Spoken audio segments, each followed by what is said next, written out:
Hey guys, tonight we're stepping into a world where splinters tell secrets and fire holds grudges. The workshop of a master cooper at dawn's first breath.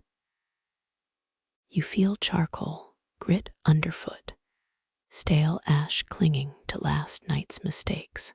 Your forge coughs alive, embers flaring like the eyes of some half-starved beast.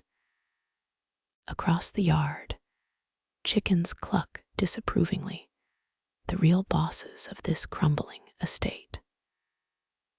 Let's get real.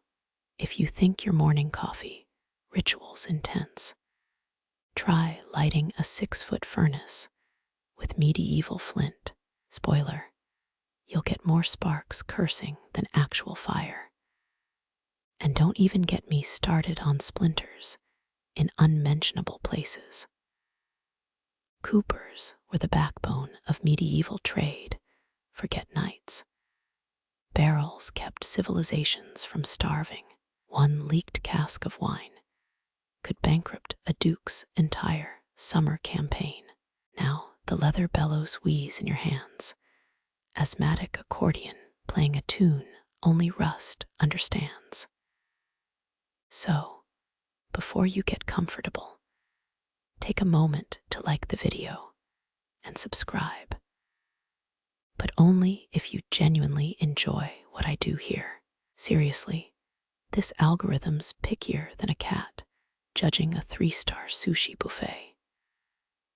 Drop a comment saying where you're watching from and what time it is. Bangkok midnight, Arizona dawn. Let's map this insomnia tribe. Now dim the lights, maybe turn on a fan for that soft background hum, and let's ease into tonight's journey together. Your calloused hands strike flint once, twice, 3 times. The spark catches sheepskin-dry tinder. Flame unfurls, golden petals blooming in the forge's black throat. Across the courtyard, the well creaks dawn's first protest against another day's labor. That final iron hoop glints on your workbench waiting. They call it the Barrel King's last crown. You call it a middle-aged tradesman's retirement plan. Blowing gently on the coals, their glow mirrors the sunrise bleeding through warped shutters. Ever notice how firelight ages everything? Even your shadow looks 90 years old, bent double, like some apologetic ghost.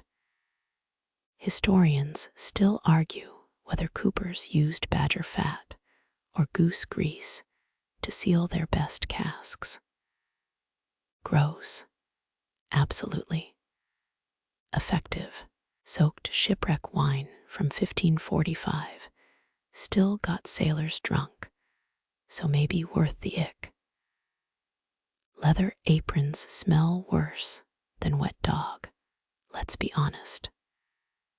Yours crackles with ancient sweat and splattered mead. You dunk a tin cup into yesterday's rain barrel water bitter as unripe persimmons. Rumor says Tsar Ivan the Terrible's personal cooper added powdered rubies to his barrel lacquer. Probably why his vodka cost more than peasant villages. The bellows groan your morning duet with entropy. Embers surge, illuminating cracked clay jars of mystery ointments. One's labeled elm bark, but smells suspiciously of fermented plums. Science fact, barrel-making math hasn't changed since the Han Dynasty. War, plague, tick-tock, some crafts outlast empires. You test the hoop's circumference against your granddad's wooden gauge. The discrepancy, 3 barley grains wide, medieval perfectionism, because close enough gets kings beheaded. Against the far wall, Your daughter's abandoned doll scowls, one button eye dangling. She'll demand breakfast soon, probably something involving honey stolen from your glaze supplies. Heat blisters the air. Your hammer rests heavy, cold iron, eager for rhythm. First rule of cooperage: wood fights back. Splinters are lessons. Calluses are diplomas. That oak stave by the door, been waiting 7 years to dry properly. Modern impatience would have turned it into firewood by Tuesday. A sparrow crashes into the window, feathers tapping Morse code against grimy glass. You toss it a crumb from your pocket. Kings rise, cities burn, sparrows stay hungry. Ever wonder why coopers' workshops always smell like Christmas? It's the cedar resin. That, or centuries of desperation marinating into the walls. The merchant's deadline looms. Hoop must ring true before the king's caravan rolls out at high noon. Your stomach growls. Breakfast can wait. Breakfast always waits. Tools rattle on their hooks, restless audience to your solitary performance. Some say the ancient Egyptians used barrel hoops as ceremonial bracelets. Proven? No. Cool mental image. Absolutely Cleo herself clinking down the Nile. Smoke stings your eyes, or is it memories? Doesn't matter. Blink it back. The hoop glows cherry red now, hungry for its wooden consort.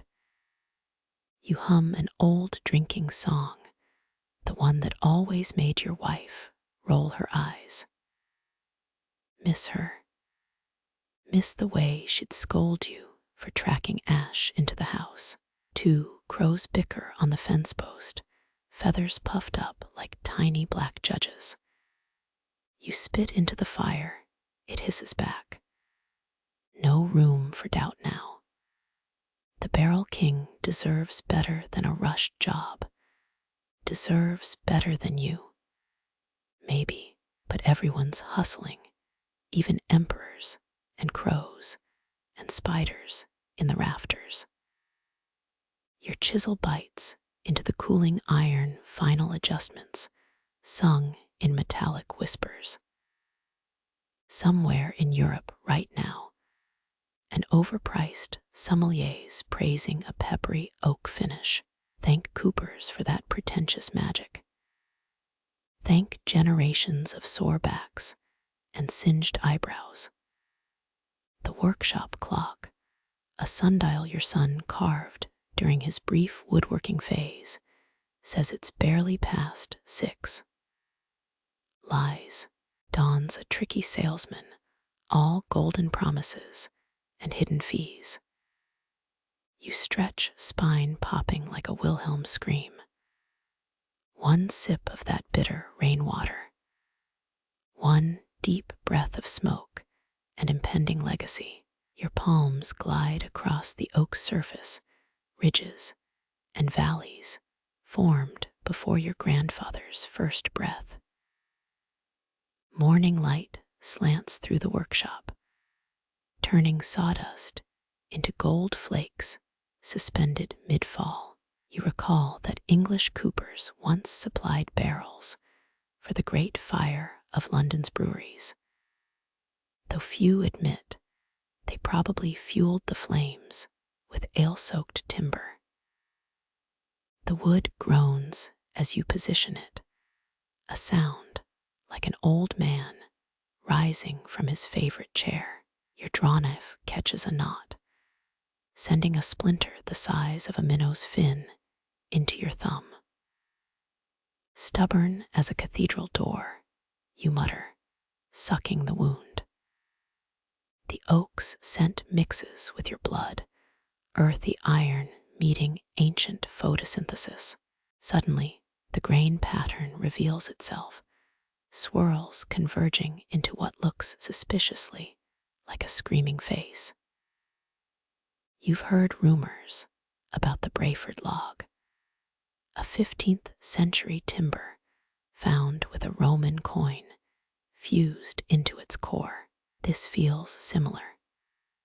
The chisel hesitates, destroying evidence or unveiling truth becomes the same motion here. 3 measured strikes later, the plank yields. Fresh wood breathes out a century of forest murmurs, owl courtships, poachers' curses, sap wine stolen by drunken butterflies. Historians still argue whether medieval coopers used urine to soften stubborn boards. You're suddenly grateful for modern alternatives, though the apprentice's chamber pot remains suspiciously empty these days. Your thumbnail traces a dark streak in the grain. Ship wood, old Tomas would have called it timber soaked in salt water, until it gained nautical stubbornness. This piece came from a Sussex oak felled last autumn, yet its marrow remembers Atlantic gales. The adze sings as you shape the curve, steel flashing like a minnow's belly in sunlight. A woodlouse scuttles from your path, 6th unwanted assistant this week. You leave it crawling across the blueprint, nature's own quality inspector. The curved stave finally matches your template, though it radiates discontent like a cat forced into a waistcoat. Some say trees scream when cut. You've always argued they lecture. And this one's reciting epic poetry about better days. Noon approaches. Your shadow melts into the floorboards like a failing guard. The last stave stands ready, until it splits with a crack louder than a queen's knuckles on a pauper's door. You stare at the fracture, a perfect map of the Thames. If the Thames were born from frustration, the workshop clock ticks in German, because irony deserves an accent. Salvation arrives via rot. That discolored patch you dismissed becomes the keystone, soft enough to carve, firm enough to hold. Coopers in Gascony once intentionally rotted certain staves for flexibility. Or maybe they just enjoyed the excuse to drink while wood decomposed. Either way, it works. The repaired curve fits snug as a smuggler's handshake. As you sand the edge, a buried nail scrapes your tool, 17th century, by the rust pattern. Sign here, you whisper, pressing thumb to fresh sawdust. The forge fire wheezes in agreement. For half a heartbeat, the timber feels less like a captive and more like something watching back. Then sunlight shifts, the moment passes, and you're just a fool sweating over fancy firewood again. The finished staves lean together, whispering in creaks and resin tears. They'll need 4 hours to settle into their new shape, roughly how long it takes a village to forget a promise.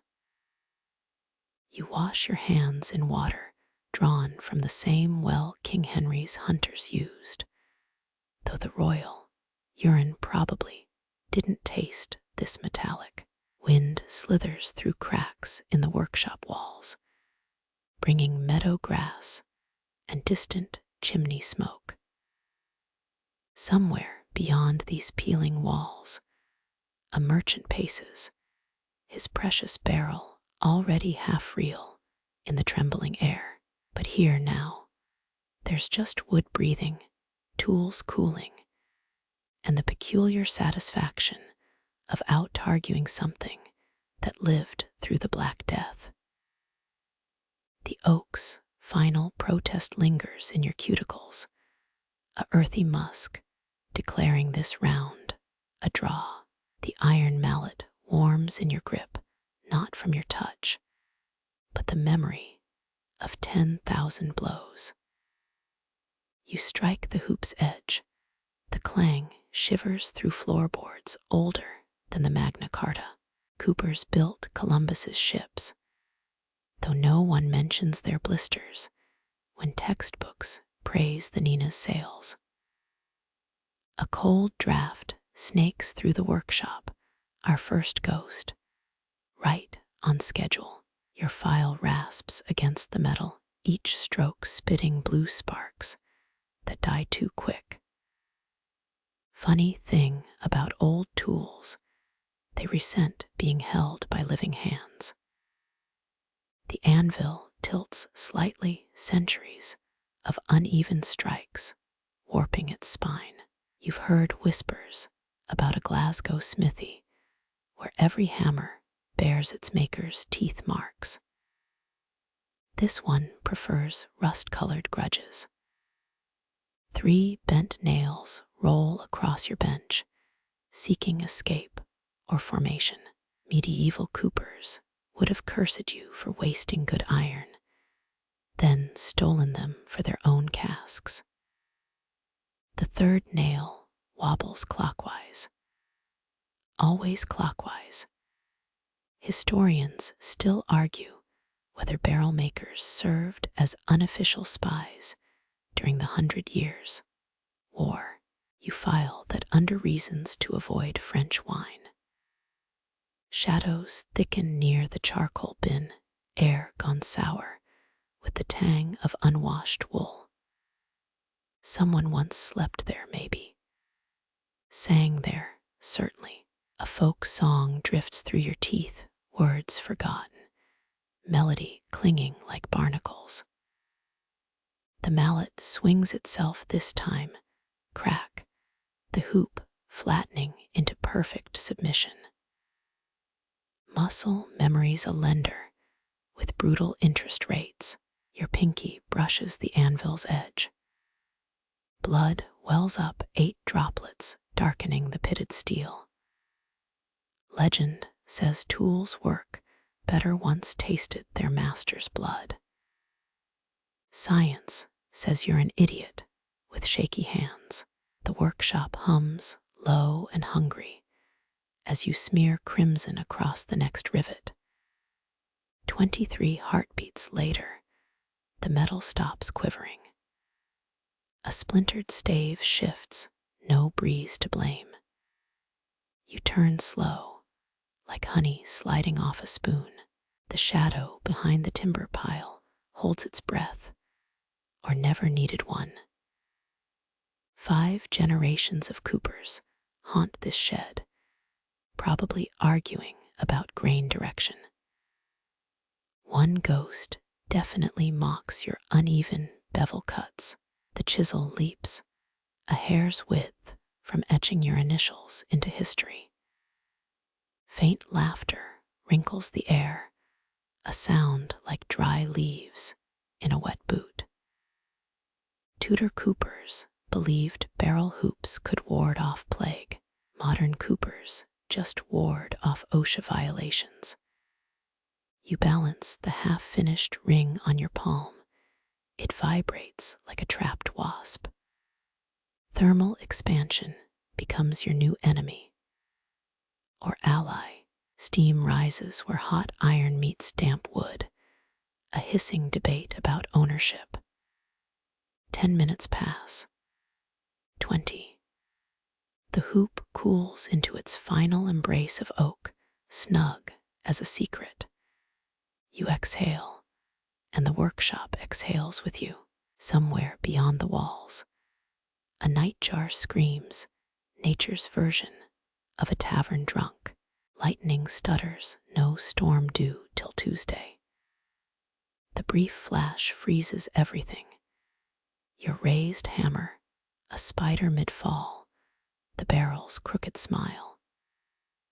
In that instant, The grain shifts into faces, a crew of long-dead shipwrights judging your shoddy craft.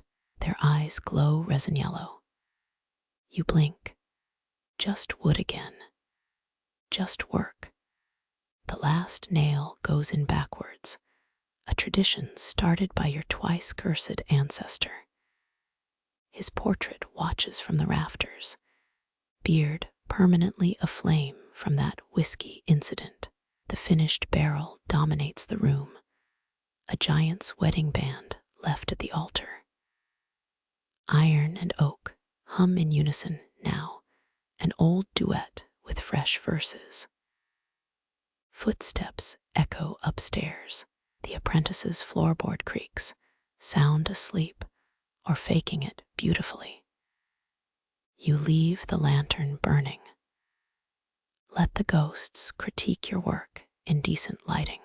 As dawn's first blade cuts through the east window, the barrel drips a single sap tear, sticky and warm as a king's final breath.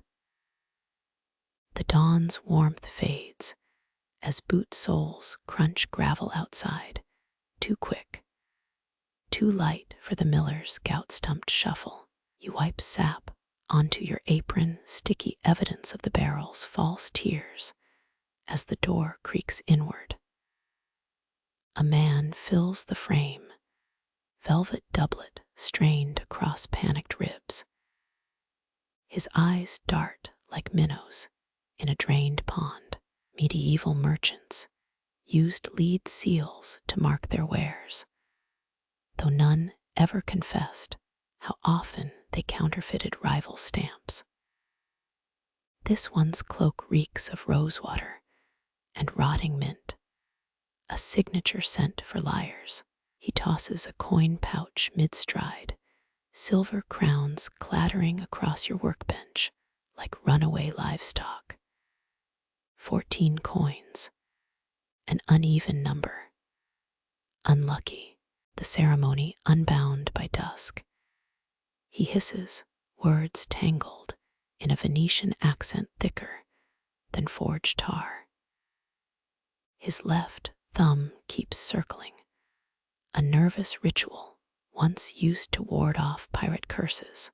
Historians still argue whether the unbound, right-honored forgotten saints, or simply laundered ducats through candle smoke. You pocket the coins, still warm from his frantic grip. A shadow detaches from the wall, your ghostly audience leaning in for the show. The merchant flinches at the temperature drop, but blames drafty architecture. His request lingers unsaid, hanging between you like a noose, waiting for a neck. Barrel hoops for celebration or containment. Clients always lie about the difference. He produces a vellum scroll sealed with wax the color of congealed blood. The parchment crackles open to reveal a hoop design. Familiar, too familiar. Your thumb finds the scar from last winter's frostfire accident, the same whorled pattern that escaped the coroner's report. The merchant coughs, a wet sound suggesting lungs packed with swamp moss. A horse whinnies outside, impatience or warning. You glance through warped glass. His carriage lacks any merchant guild insignia, just fresh paint bleeding across old heraldry. 13 minutes since he entered. Bad luck squared. Your tools rattle in their chest, not the usual ghostly mischief. Deeper protest. The man retreats backward steps, matching the rhythm of a funeral dirge. You let silence swell. Let him marinate in his own sweat. 3 heartbeats before he reaches the door. You murmur agreement. His relieved exhale fog mimics the workshop's steam ghosts. As wheels echo down the mud road, you spill the coins. One bears a tooth mark, genuine Tudor silver. Another's edges show file scratches, amateur work. The 13th coin feels wrong. Lighter, hollow. You weigh it against a barrel stave, perfect counterbalance for lies. Nightshade berries crush underfoot, outside, tracked in on the merchant's boots, poison or pantry stock. Your apprentice would have known, but he's still snoring upstairs. Or pretending to. The ledger awaits, its pages hungry for your iron gall confession. Instead, you feed it a candle's kiss. Flames bloom, a orange tongue erasing promises better left unbound. Somewhere beyond the smoke, a loom clatters, the village weaver's daughter working late. Or early. Her rhythm syncs with your hammer's idle tap, two crafts bound by unspoken deadlines. The last coin melts in the crucible, its scream echoes through the rafters. Ghosts cover their ears. Smart bastards. Flames gnaw the ledger's spine, pages curling into blackened butterflies. You stir the ashes, your oath etched in carbon whispers.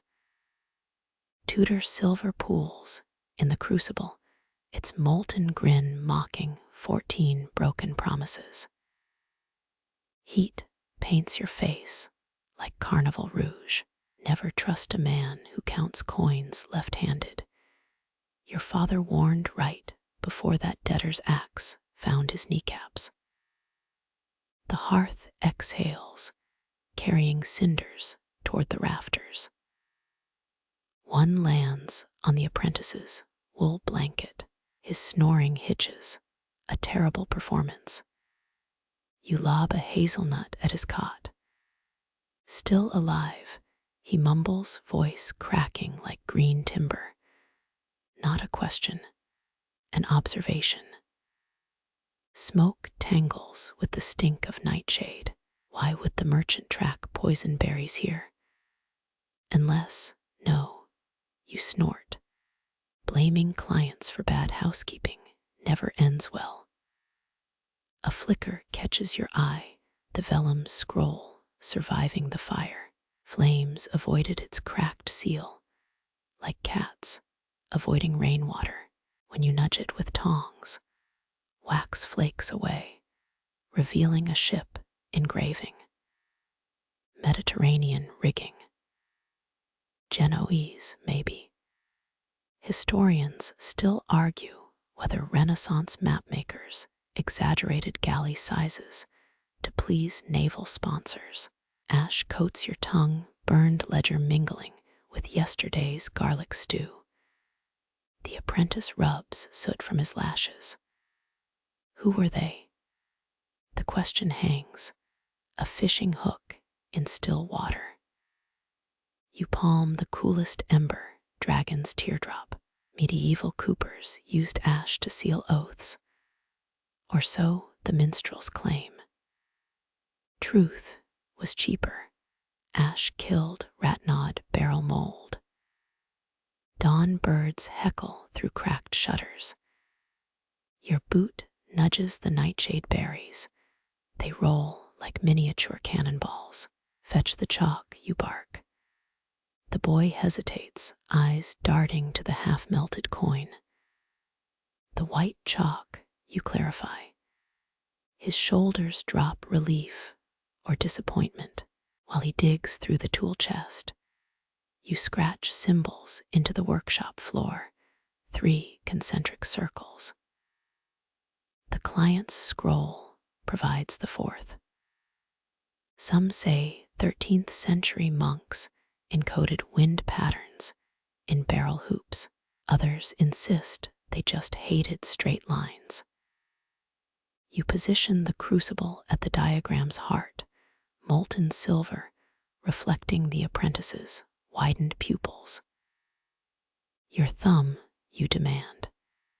He freezes, half crouched like a startled hare, not for bleeding, for pressing. The lye flows smoother than the molten metal. His nail embeds into cooling silver, a fossil for future archaeologists to misinterpret. 16th century peasants often hid messages under fingernails, romantic billet-doux, and treasonous plots sharing the same keratin vault. A knock rattles the door, 3 staccato raps. Too cheerful for this death-gray hour. The baker's daughter, probably. Her rye loaves taste like hope and sawdust. You bar the door with a warped stave. Let her think you're drowning in ale. As the silver hardens, you rehearse the merchant's demise in your skull, spontaneous combustion. Highway robbery, the workshop votes for irony. Embers hiss as you quench the ingot. Steam ghosts write legion. The apprentice studies his silver-cast thumbprint. Will it hold? His first real question of the month. You flick a cinder at his forehead. Hold what? He doesn't flinch. Progress, maybe. Outside, the weaver's loom falls silent. 14 pauses between beats, a coded warning. Or just another dropped spindle. You pocket the ingot. Its weight condemns your hip. The client's scroll nestles beneath floorboards haunted by termites and older regrets. Distant church bells chime a century out of tune. Your father swore coopers once ringed monastery bells with hoops that hummed Gregorian chants. A drunk's fantasy, though Oxford scholars recently found harmonic engravings on a Viking Age cask.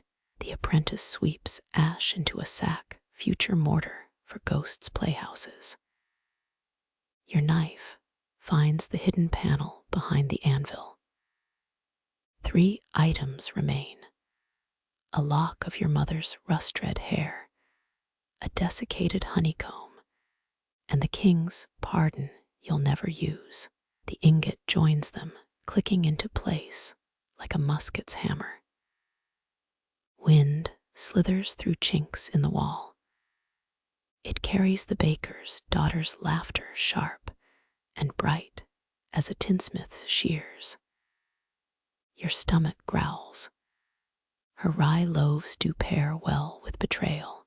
The apprentice lights a fresh candle, tallow stench, masking the lingering nightshade.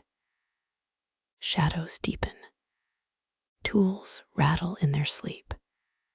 You unwrap a cheesecloth bundle, mold blooms blue as Venetian twilight. The boy gags. You take a pointed bite. Food poisoning builds character. When the flame gutters out, you swear it whispers empty. Whether to the coins, the ledger, or your shriveled remains, well. Some oaths outlive their ash. The hammer's weight becomes your pulse, each strike tattooing heat into iron. Metal blushes orange under your breath, a lover's whisper melting resistance. Your bicep remembers every hoop forged here, and the 3 that snapped during the frostfire winter. Tradition claims English blacksmiths baptized blades in mead.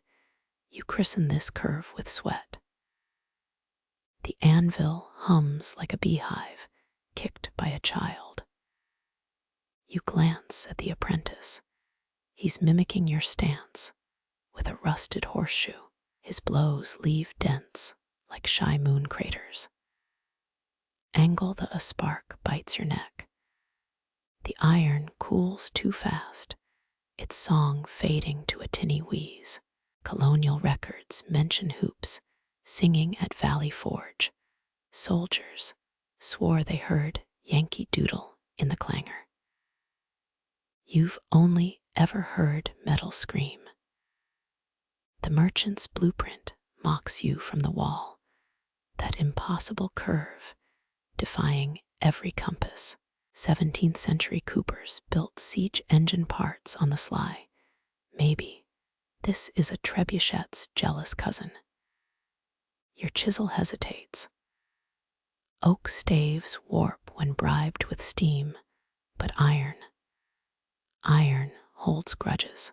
A cider jug materializes at your elbow. The baker's daughter winks through the smithy haze. Her apron smells of cardamom and poor decisions. You guzzle liquid courage. It's mostly vinegar. Your boy's lurking by the livery, she murmurs. Not your boy. Never your boy. The apprentice scowls at his reflection in the cooling metal. You thrust the hammer his way, handle first, like offering a king his scepter. His grip falters. First lesson: every tool's a weapon if you're desperate enough. Second lesson: never trust a smith who smiles while working. The iron darkens to storm cloud, gray time's up. Bellows wheeze. Heat resurges. Your tongs carve shadows on the wall, a bestiary of failed attempts. The apprentice asks why you don't use water wheels like the charcoal burners. Men break easier than gears, you lie. Truth is the river remembers your father's debt. Nails vibrate in their jars as metal thrums. Historians still argue whether Roman aqueduct builders used resonance to detect weak pipes. You know the truth. Vibrations just annoy rats. Speaking of, the nightshade berries are gone from your scrap pile. The apprentice's left pocket bulges. Steam hisses as you quench the hoop, a chromatic scale of stress fractures. Compromise, you mutter. The word tastes like someone else's spit. Dresden artisans once crafted a bell that shattered only when told for liars. You file the edge teeth on a glass jaw. 3 knocks. Not the baker's daughter's ballet rapper taps. This thuds like a heart buried alive. The merchant's silhouette warps through warped glass. He'll notice the flawed curve. Caravans pay extra for perfection. You dunk the hoop in clay slurry, the way Mongolians waterproofed their war drums. Or was that yak fat? Memory phrase. The apprentice blocks the door with his body, all elbows and audacity. It's not ready. His first act of loyalty. You almost feel guilty for the phlegm hidden in your boot. Wind sneaks through the smithy, extinguishing lamps. Embers outline the merchant's profile. A knife-nosed hawk eyeing sparrowlings. He sniffs the clay-smeared hoop. Innovative, he purrs. High praise from a man who probably bathes in leech broth. Your tongs hover near his neck, radiating passive threat. He drops a velvet bag, coins clink with a familiar Tudor smirk.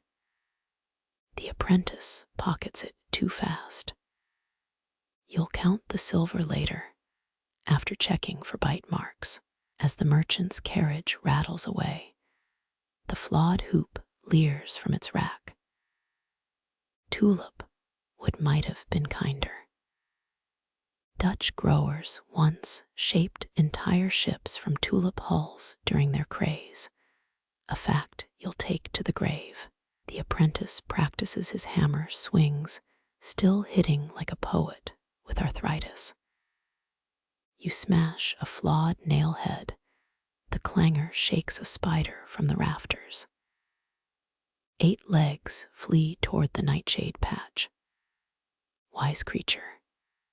Midnight oil sputters, the ledger's ashes swirl in a draught, phantom numbers judging your craft.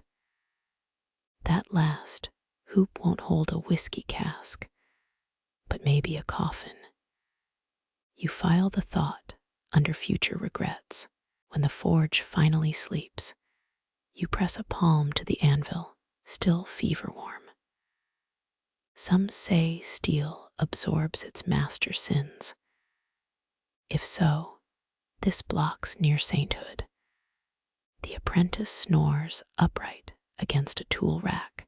For a heartbeat, he almost looks capable. Distant hounds bay at a runaway scent.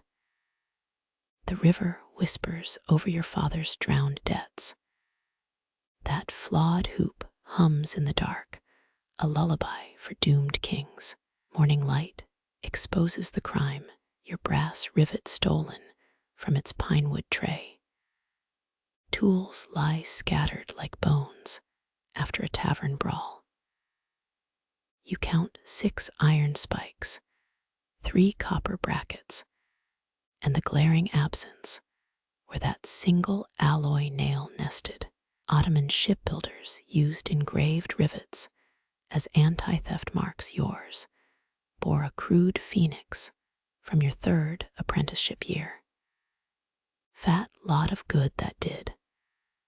The hearth's ashes hold fresh footprints, barefoot and small. 13 toes, no overlapping prints in the soot. Someone danced here while you snored. A cold draft licks your neck, the workshop door hangs ajar. Outside, dew paints a thief's path toward the river. You pocket a hot poker, makeshift justice. The riverbank squelches underfoot. Etruscan plumbers once blamed missing lead joints on water nymphs with sticky fingers. Your gut says mortal greed. Halfway to the mill pond, you spot it, the rivet glittering in a crow's nest. The bird caws a challenge. Shadows shift, a shape darting behind the willow. You charge, poker raised. The figure freezes. It's the baker's daughter clutching her skirts. Easy, Vulcan, she laughs, voice shaking. Historians still argue whether medieval apothecaries used crow nests for hex ingredients. She's got 4 rivets in her handkerchief. Tradition, she explains.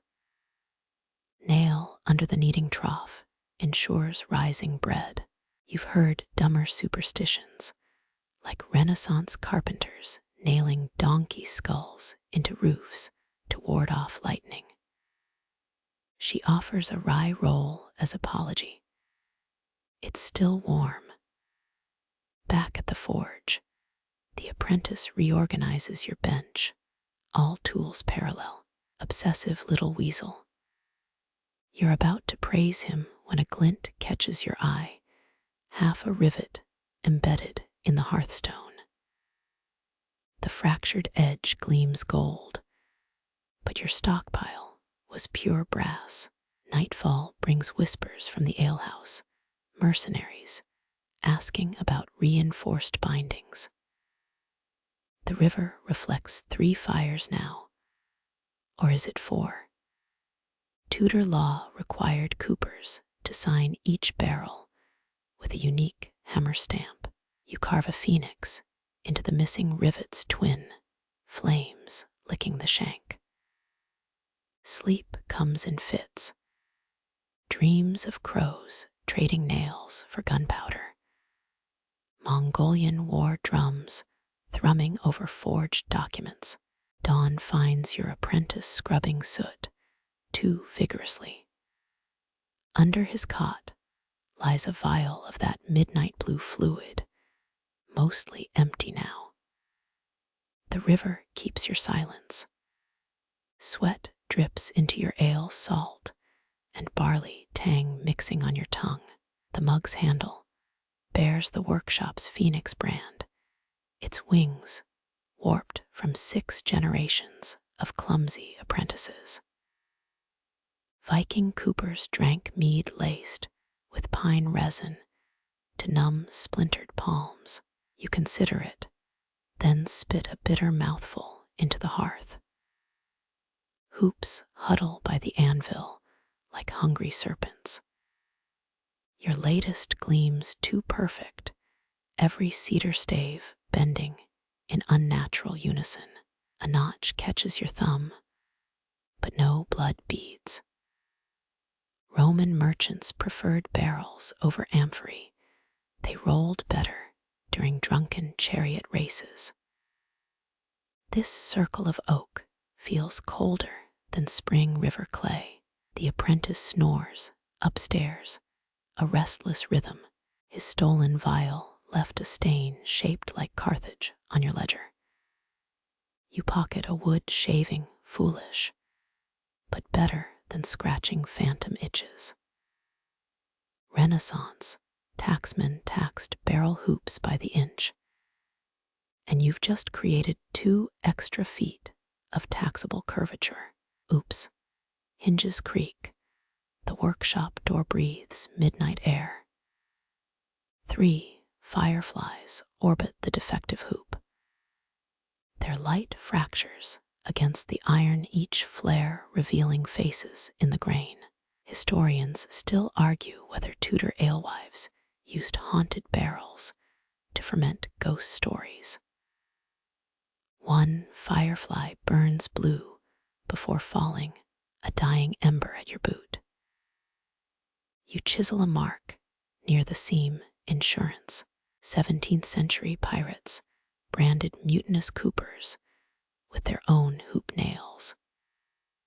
The groove becomes a channel, now weeping sap darker than molasses. Your lantern gutters, wick starving despite fresh oil. The merchant's words slither back. This crown will secure his legacy. Legacy or liability? You've shaped barrels for duelists' pistols and queens' perfumes. Never one that hummed. The sound starts low, a beehive trapped under wet wool. Tools vibrate off shelves. Your ale ripples concentric rings, each crest forming tiny runes. Frankish legends spoke of thirsty wood that drank kingdoms dry. A knot bursts, spitting acrid smoke. Through the haze, the hoop floats, or maybe the floor sinks. Your knees crack against stone. 16 hours since last sleep, the world's edges blur. Babylonian traders believed coopers could bind gin inside water casks. That scorched stave resembles a face mid-scream. Dawn's first gray fingers scratch the eastern window. The hoop lies dormant, mockingly inert. You pour the remaining ale over it. Steam hisses biblical curses. Some Nordic tribes used cursed barrels as makeshift torture devices. Victims stuffed inside with rabid hedgehogs. The merchant never mentioned that. Your daughter's laughter drifts from the yard, pure and sharp as a new chisel. She's bouncing a ball made of tarred rags. Each impact syncs with the workshop's hidden pulse. The hoop shivers, hungry, patient. And you finally understand why pharaohs sealed their sarcophagi with 7 concentric bands of Lebanese cedar. The answer waits in your hands, warmer than blood, lighter than regret. Crown or coffin, both require nails. The boy avoids your gaze, charcoal smudges staining his cuffs like accusation.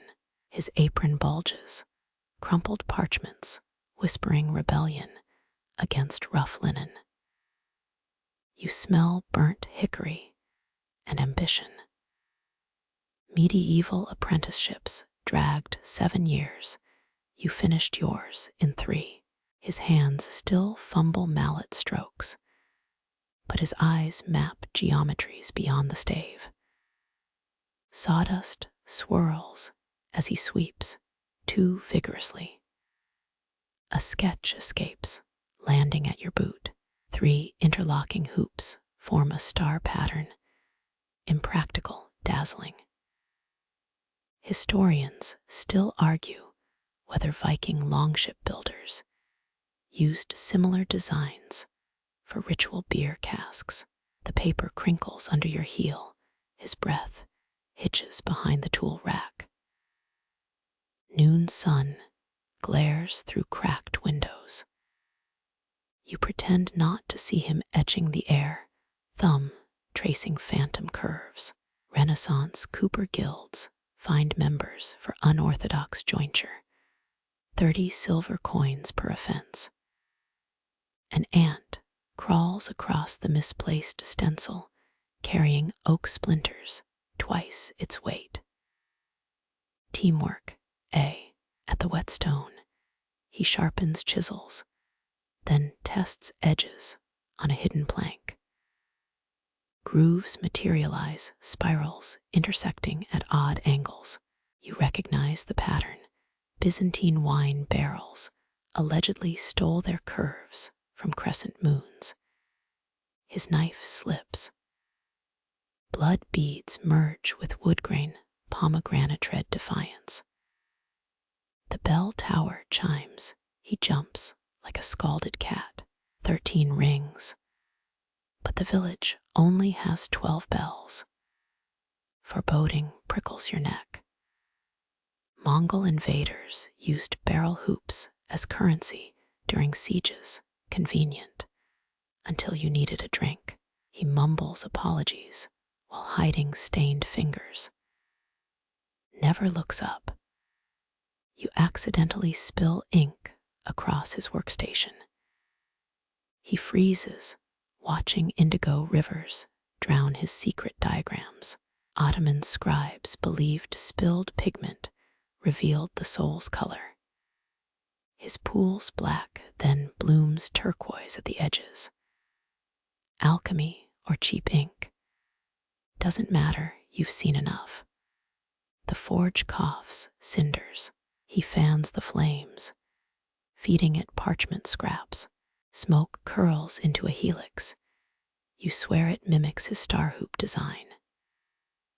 Victorian coopers whispered that burned blueprints haunted future projects. Ash settles on the unfinished barrel, clinging like spectral barnacles. Dusk oozes through knotholes. He polishes the delivery hoop too thoroughly. Fingerprints vanish under wax. Aztec merchants sealed cacao barrels with chicle gum, first attempt at waterproofing. His rag moves clockwise, always clockwise, erasing all trace of deviation. Tradition's mask fits snug tonight. You toss him a cracked measuring rod test. He catches it left-handed, then switches. Clever, Frankish guilds banished southpaws until a one-handed king demanded parity. The rod snaps, hidden stress fractures. His gaze flicks to the altered stencil pile. Guilty as charged. Moonlight weaponizes shadows. He lingers by the door, apron suspiciously flat. You hum a Breton sea shanty about drunken barrel riders. He hesitates, then bolts. 17th century smugglers stored gunpowder in hollow hoops, one spark from rebellion's friction, and well, history enjoys its jokes. Alone, you inspect his waste bucket. Buried beneath shavings, a warped hoop segment. The curvature mocks your methods, but the joints fit flush. Etruscan tombs contain barrel fragments with identical angles. Archaeologists call them ritual objects. You snap the wood, mostly. A sliver survives in your pocket. Sleep won't come. The workshop creaks, straining under old ghosts and new ideas. Somewhere, the boy sketches by candlelight, rethinking tomorrow's betrayal. You count the hours until dawn, each toll a hammer, reshaping what it means to bend. Noon bleeds through warped window planks, slashes of light carving the workbench into golden bars. Sawdust motes pirouette where you sand the final hoop, their dance mocking the sun's swift crawl westward. 3 hours. The caravan master's threat echoes, a rasp about broken kneecaps and unbroken contracts. Funny how deadlines turn everyone into poets. You dunk the hoop in linseed oil, its amber sheen recalling pharaohs, tomb varnish. Ancient Egyptians sealed sarcophagi with similar resins, though they didn't have impatient kings breathing down their linen wraps. The wood drinks greedily, swelling against the iron bands. Too fast. You tap the joints with a copper hammer, its clang sinking with your temples throbbing. 7 taps, 8, 9. Tudor coopers swore odd numbers warded off warping, worked about as well as their wives' chastity belts. A shadow clots the doorway. The apprentice hesitates, arms full of clinking wax jars. His left cheek sports a fresh burn shaped suspiciously like your branding irons flirtily. You've never branded an apprentice, but he doesn't know that. Decord's shipment, he mutters, voice cracking. 17th century French merchants paid extra for wax seals, quoting love poems. This jar reeks of lavender and indecision. The stencil slips as you press it to the hoop, skewing the royal crest into a goblin's grin. Sawdust invades your nostrils, flint sharp. Sneezing, you smear the ink. Roman carpenters added ground mint to sawdust to mask workshop stench and hide the scent of poisoned colleagues. The apprentice chuckles, quickly disguising it as a cough. Historians still argue whether Nero's infamous rotating dining room ran on barrel hoops or slave sweat. Either way, someone died sticky. Noon melts into the timber floorboards creak like old men's knees. You shave a hair's breadth from the hoop's edge, curls of oak falling like sacrificed ribbons. The merchant specified 7 centimeters exactly, but light bends differently in summer heat. Your ruler warps, a caterpillar of brass gone drunk on sunlight. Renaissance forgers exploited this, selling magic measuring tools that adjusted to celestial moods. The boy polishes the delivery crate too vigorously. His rag snags a splinter, blooming crimson. Fetch the horsehair brush. You snap, then instantly regret it. Macedonian stable hands once wove brush bristles from fallen Monets, a practice halted when racehorses started balding mid-gallop. He limps to the supply closet, favoring his right leg.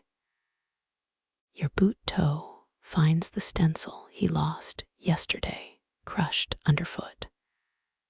2 hours.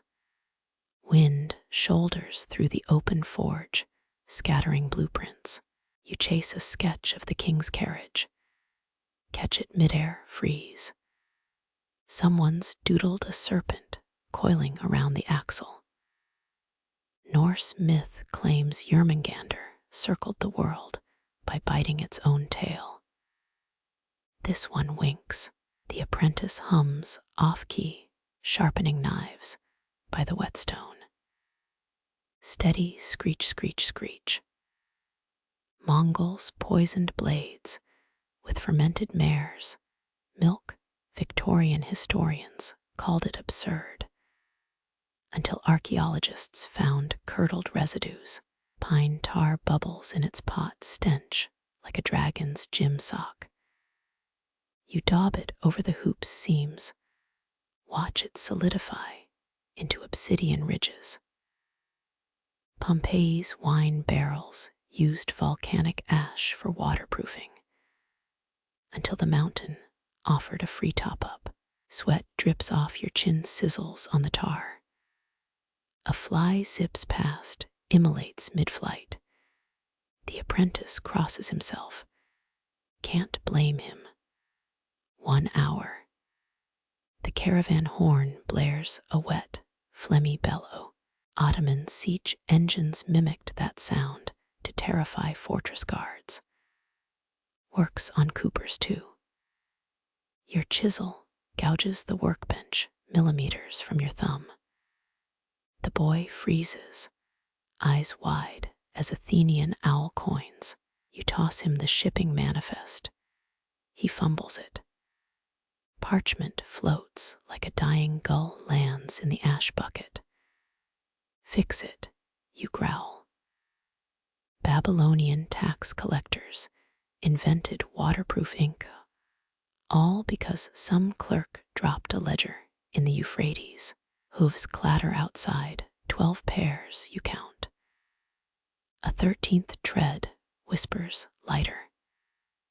Maybe a dwarf horse, maybe something else. The king's seal glows crimson on the crate, your fingerprint hidden in the wax's swirls. Byzantine emperors sealed decrees with thumbprints and the thumbs of dissenters. The apprentice heaves the hoop into straw, packing his arms trembling. You spot the serpent stencil in his sleeve cuff. Let him keep it. 3 minutes.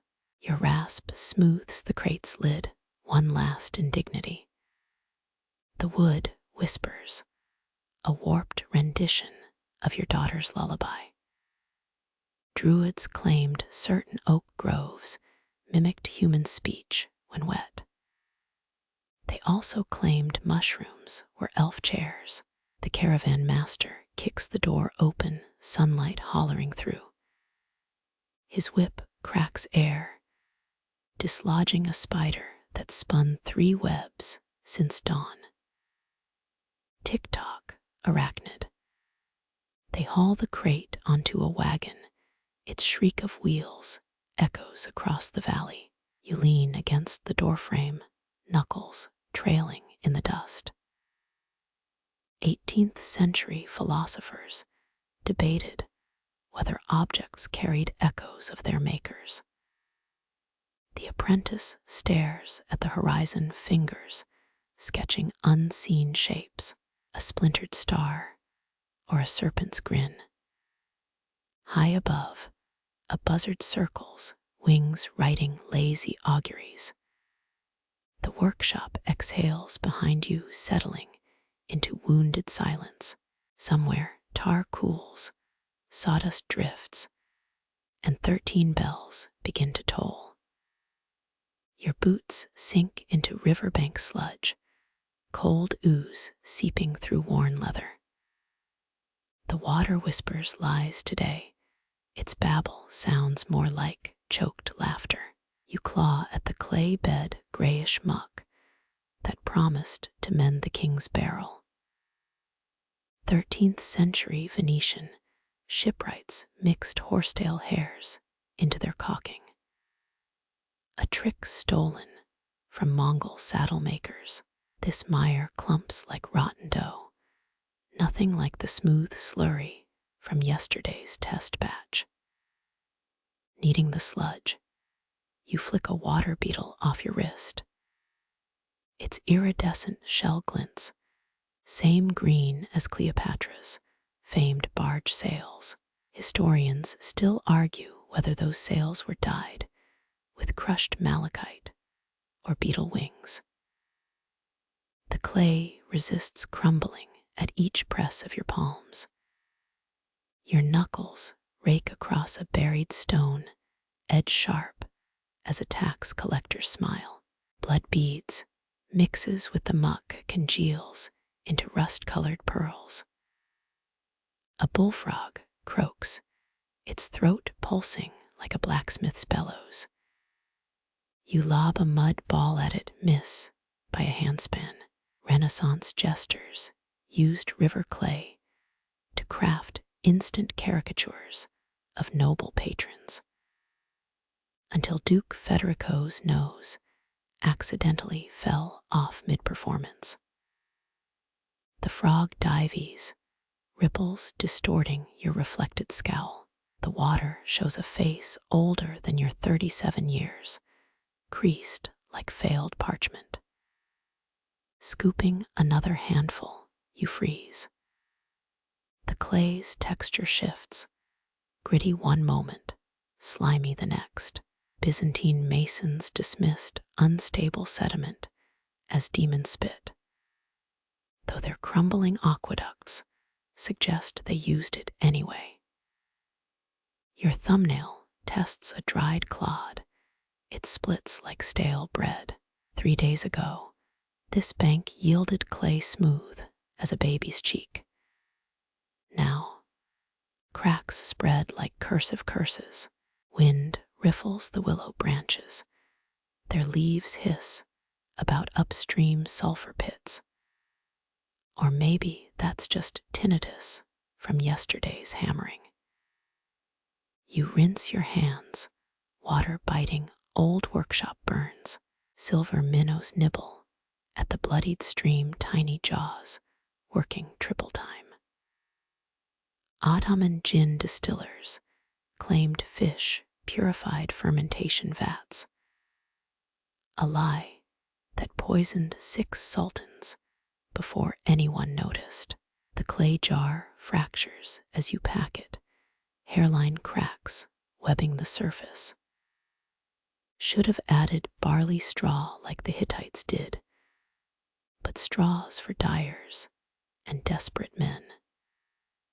Your walk back to the shop feels longer, sun gnawing at your nape. That apprentice better not have touched the smoke greets you, thick and sweet, not the forge's usual coal stench. The boy stands over a simmering pot, stirring something that glistens like molten amber.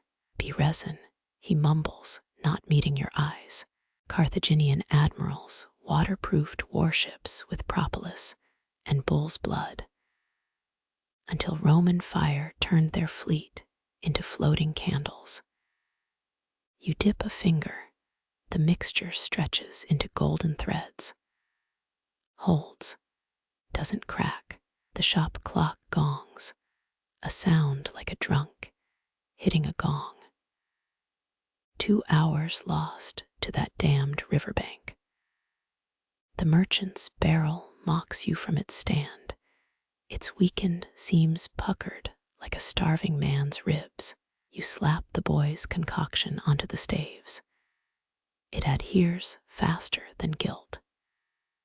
His clay-stained fingers work beside yours now, steady where yours shake. Dark streaks the horizon, storm or smoke. You can't tell. The repaired barrel glistens, whole, hungry. Somewhere downstream, the river licks its banks, reshaping the clay into fresh deceptions. Your palms itch, you'd call it prophecy, if you believed in anything beyond bent nails and broken promises. Hooves crunch gravel outside, a sound like walnut shells under a drunk's boot. Your rival's mule balks at the workshop threshold, its anvil-laden pack swaying like a drunkard's theology. 14 years, she says, untangling leather straps without glancing up. Her hammer hangs sideways on her belt, the way Burgundian farriers wore theirs during the Great Hail of 1360. Historians still argue whether that storm was divine wrath or just really pissed off clouds. You toss her a burnt oil rag. The king's barrel needs hooping. She sniffs the air, your apprentice's propolis sealant steaming in its pot, smells like Carthage's last stand. Her boots leave mud signatures, same heel crack as the ones stamping your forge orders a decade back. That borrowed sledgehammer incident still smolders in your spleen. The mule sneezes, snot arcing onto your last clean chisel. She smirks. His name's Brimstone. The Vatican once bred mules to carry bronze church bells, until Pope John XXII declared their braying unholy. You gesture to the barrel, its staves warping like a drunkard's spine. Staved staves need staving. Poetry's dead, she mutters. But her calloused palms already test the wood's curve. Your tools lie between you, a DMZ of tongs and tremors. The clock's pendulum swings lazy as a hanged man, 3 hours till the king's caravan rolls out. She fires up her portable bellows, a wheezy contraption stolen from or borrowed. She'd insist a Prague tin smelter. Her forge glow paints the walls, dancing with yours in reluctant tango. Your hammers find syncopation, her strikes on the offbeat. 19th century Cooper Guild records show rival smiths would sabotage each other's rasps with ground glass. Neither of you mentions it, but both count your files afterward. The rival's anvil hums a clearer pitch than yours. Cast from Spanish cannons, she brags, tapping its surface to prove the ring. Mongolian metalworkers once claimed singing anvils housed ancestor spirits, which explained all the workplace accidents, sweat pools where your forearms nearly brush, heat making proximity tolerable. Or maybe it's the memory of that shared thimble of barley wine during the Black Frost Fair. The rival's elbow jabs your rib accidental. Strategic. Tradecraft. The hoop glows orange red, a vicious halo. You bend it around the barrel. She nails the rivet. 2 centuries from now, scholars will debate whether medieval craft alliances were forged through respect or just really stubborn wood. Sparks land on Brimstone's tail. He flicks them off like minor inconveniences. The rival's laugh comes sudden, a crack in her armor. Remember when you tried to trademark double-headed nails? You grunt. You sued me in ecclesiastical court. Still got the papal injunction. The last rivet cinches tight. Steel hisses against still damp sealant. Your hands retreat to neutral corners, palms itching with unspoken truce. Through the open door, the king's banners flutter, crimson fabric clotting the horizon. Brimstone brays, a sound like Satan learning harmonica. Your rival loops the anvil straps. Same time tomorrow. If the apocalypse doesn't broker peace first. She tosses you a dented flask, contents smelling of licorice and regret. Ottoman siege engineers drank similar brews before sapping castle walls, though theirs allegedly contained powdered mummy. You sip, swallow, survive. Her shadow melts into the maple grove, the anvil's clank fading with each step. The apprentice emerges, eyeing the finished barrel like it's both masterpiece and tombstone. You pocket the flask. Heat still lingers where her tools lay ghost warmth on the workbench. Somewhere beyond the river, thunder growls. Or maybe it's just brimstone complaining about his load. The maple grove exhales wet bark and secrets. You trudge through its veiny shadows toward the birch's pale throat. That flask of licorice regret still burns your gut. Ottoman siege engineers would envied your fortitude or your poor judgment. Merchant waits beneath peeling bark, his midnight cloak blending with the tree's black fissures. You're late. He hisses the S, slithering like a snake in a coin purse. His gloved hand extends, a brass needle glints. Folklorists note medieval oath-takers pricked thumbs to anchor promises in flesh. Never mind the tetanus. You press your callus against the needle's kiss. A ruby bead swells. Merchant catches it. On the hoop's rim, your blood smears bronze like war paint. Birch shivers, leaves hissing like 100 jealous scribes. Some Baltic tribes believed these trees trapped suicidal maidens' souls, explaining why they weep sap in spring. The merchant murmurs incantations, his breath reeking of cloves and bad decisions. This seals it. He croons, twisting the hoop to catch dying sunlight. Your blood sizzles where it touches the metal, a sound like frying leeches. Appalachian moonshiners still use birch sap to seal barrels, though none admit it makes the whiskey taste like guilt. Wind staggers through the clearing. Birch bark peels in long strips. Historians still argue whether blood pacts were legal theater or literal attempts to chain souls. Merchant pockets the needle, his smile all crooked headstones, pleasure doing business. You flex your thumb, the sting feels smaller than the deed. Above, the birch sways, branches sketching runes against the bruised sky. A lone leaf detaches. It spins 17 times before landing in your hair. Coincidence, omen, arboreal dad joke. Apprentice's voice cracks the dusk master. He stands at the grove's edge, lantern light trembling in his grip. Merchant evaporates into the bracken, but not before flicking a silver coin at the boy's feet. You pocket the hoop.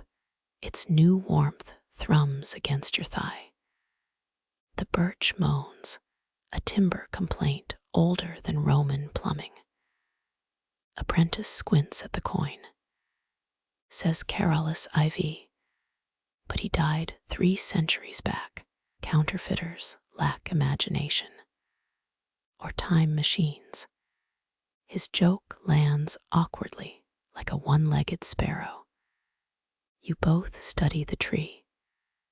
Cobwebs glisten between its branches, nature's lace veiling whatever watches from above. Apprentice kicks a birch cone. Old Tomas claimed trees remember every oath sworn under them. Old Tomas also married a scarecrow. Fair.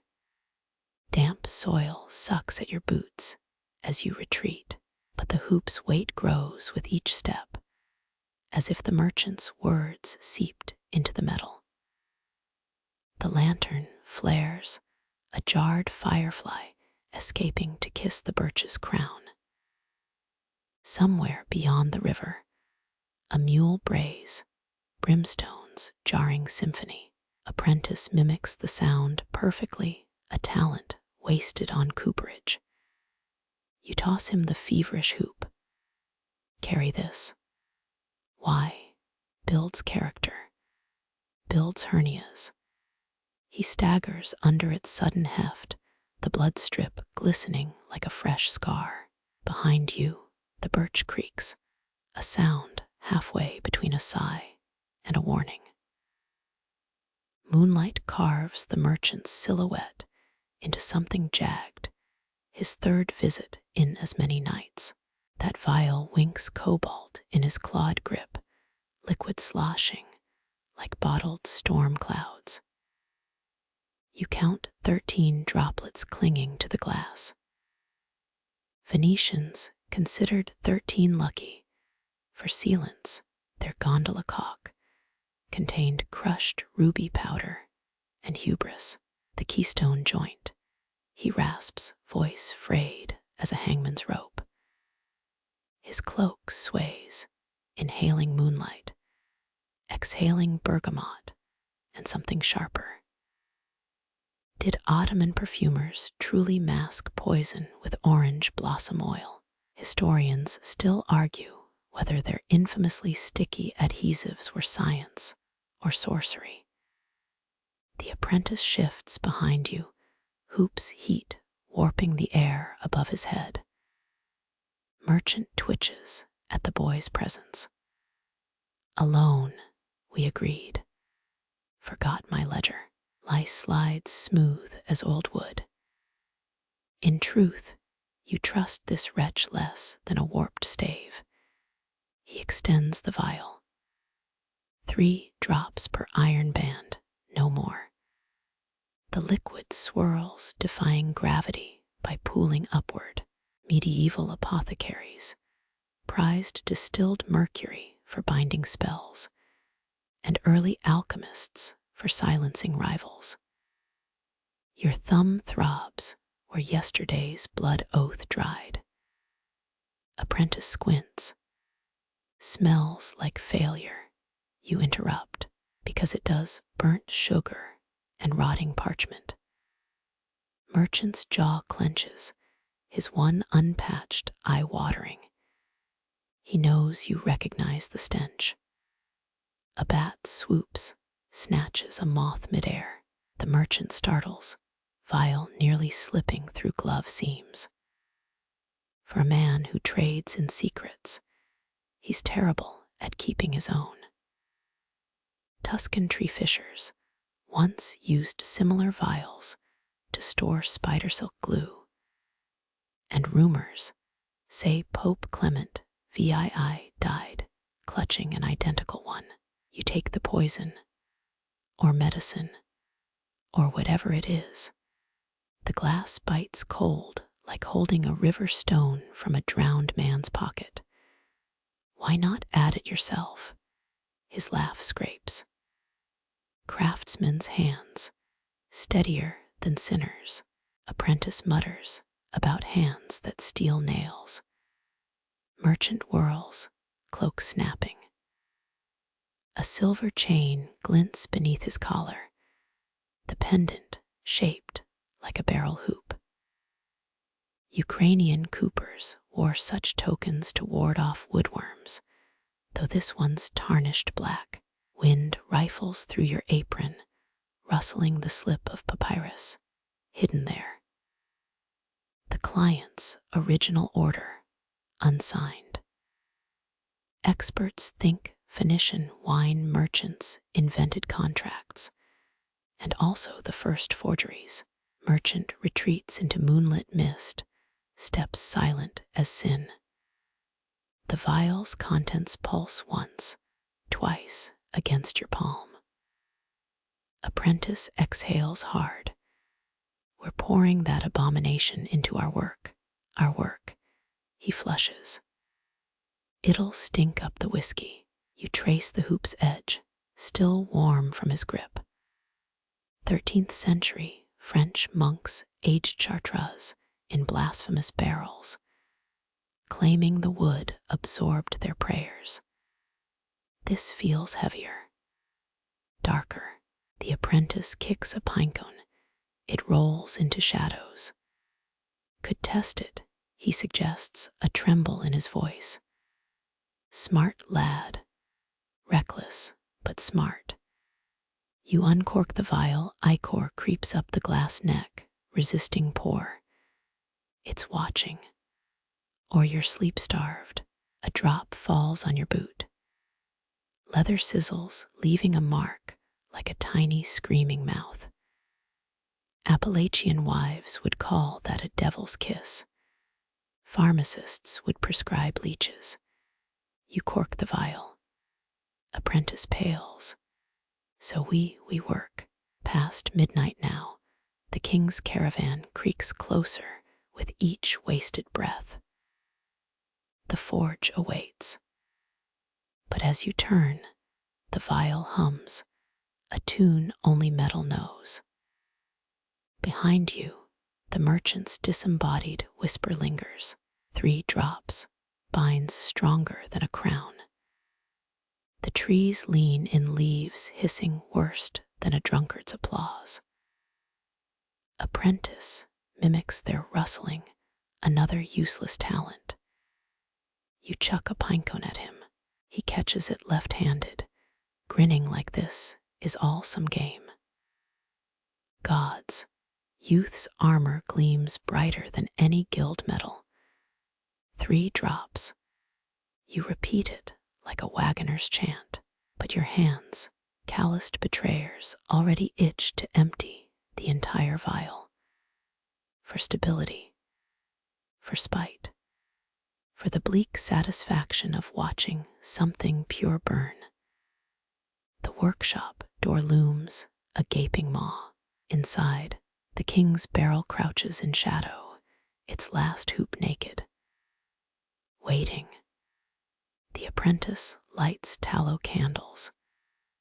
Their smoke twists into shapes even old Tomas couldn't name. The sanding block rasps, splinters surrendering to your relentless palm. Oak transforms beneath your touch, jagged edges becoming a lover's curve. Tallow smoke stings your eyes, or is it the vial's acid tang lingering? 13th century coopers chewed willow bark while working natural salicin for saw-burned hands.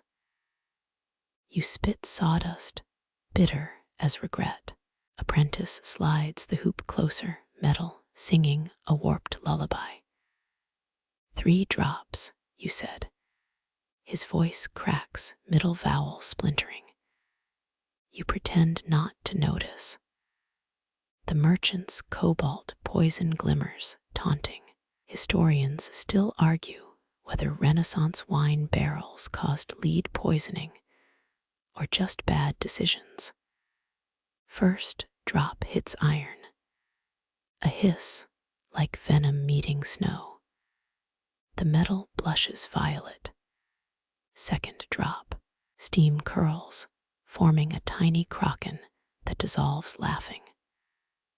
Third, the apprentice gags. Smells like grandmother's incense, if she worshipped in hell. You grunt. Elizabethan jailers soaked restraints in similar brews, supposedly to purify prisoners, wrists blistered anyway. The hoop pulsates, glowing faint as a sickroom candle. Apprentice traces its new warmth. Will the king feel that? Taste it first, you joke bitterly. He recoils, knocking over a beeswax jar. Golden sludge oozes, catching candlelight. 3 hours till dusk. 3 mistakes already. The workshop clock lies, its pendulum swinging slower than a bishop's forgiveness. Outside, blackbirds riot, their feathers molt mid-flight, powdering the windowsill with eerie snow. Apprentice licks his teeth. Granddad told stories, metal that remembers. His voice drops. Said a Dresden cooper's anvil once screamed when struck. You scoff, but the sandpaper snags. A splinter embeds deep. Blood beads, a perfect crimson pearl. 17th century quack manuals recommended menstrual blood as a wood preservative. You suck your thumb, iron and pine. The hoop cools, violet fading to bruised blue. Fit it too soon, the barrel splits. Wait too long, the king's wrath arrives. Your chisel hovers. Apprentice holds his breath, a human hourglass. Wood groans as the hoop settles, a perfect fit, no crevice wider than a hair. Neither of you cheers. Some victories taste like wet ash. Outside, shadows stretch, greedy hands clawing toward the workshop. Check the joints, you bark. Apprentice kneels, shaking a lit candle along the seams. Wax drips, flows upward. He swears, heat-defying droplets crawling like aphids. Mongolian horsemen used reverse drip wax to seal Kumi's flasks, or so drunken traders claim. A drop lands on his wrist. He yelps, but the wax is cold. Hexed, he whispers. You cuff his ear, gentler than intended. Sunsets, no time for ghost stories. The barrel mocks you sleek and silent. Merchant's poison did its work. Too well. Oak planks creak, a sound like vertebrae popping. Apprentice muttered about singing metal earlier. Now the staves hum faintly. Wind slams the shutters, a thunderclap of pine resin and panic. Last hinge snaps.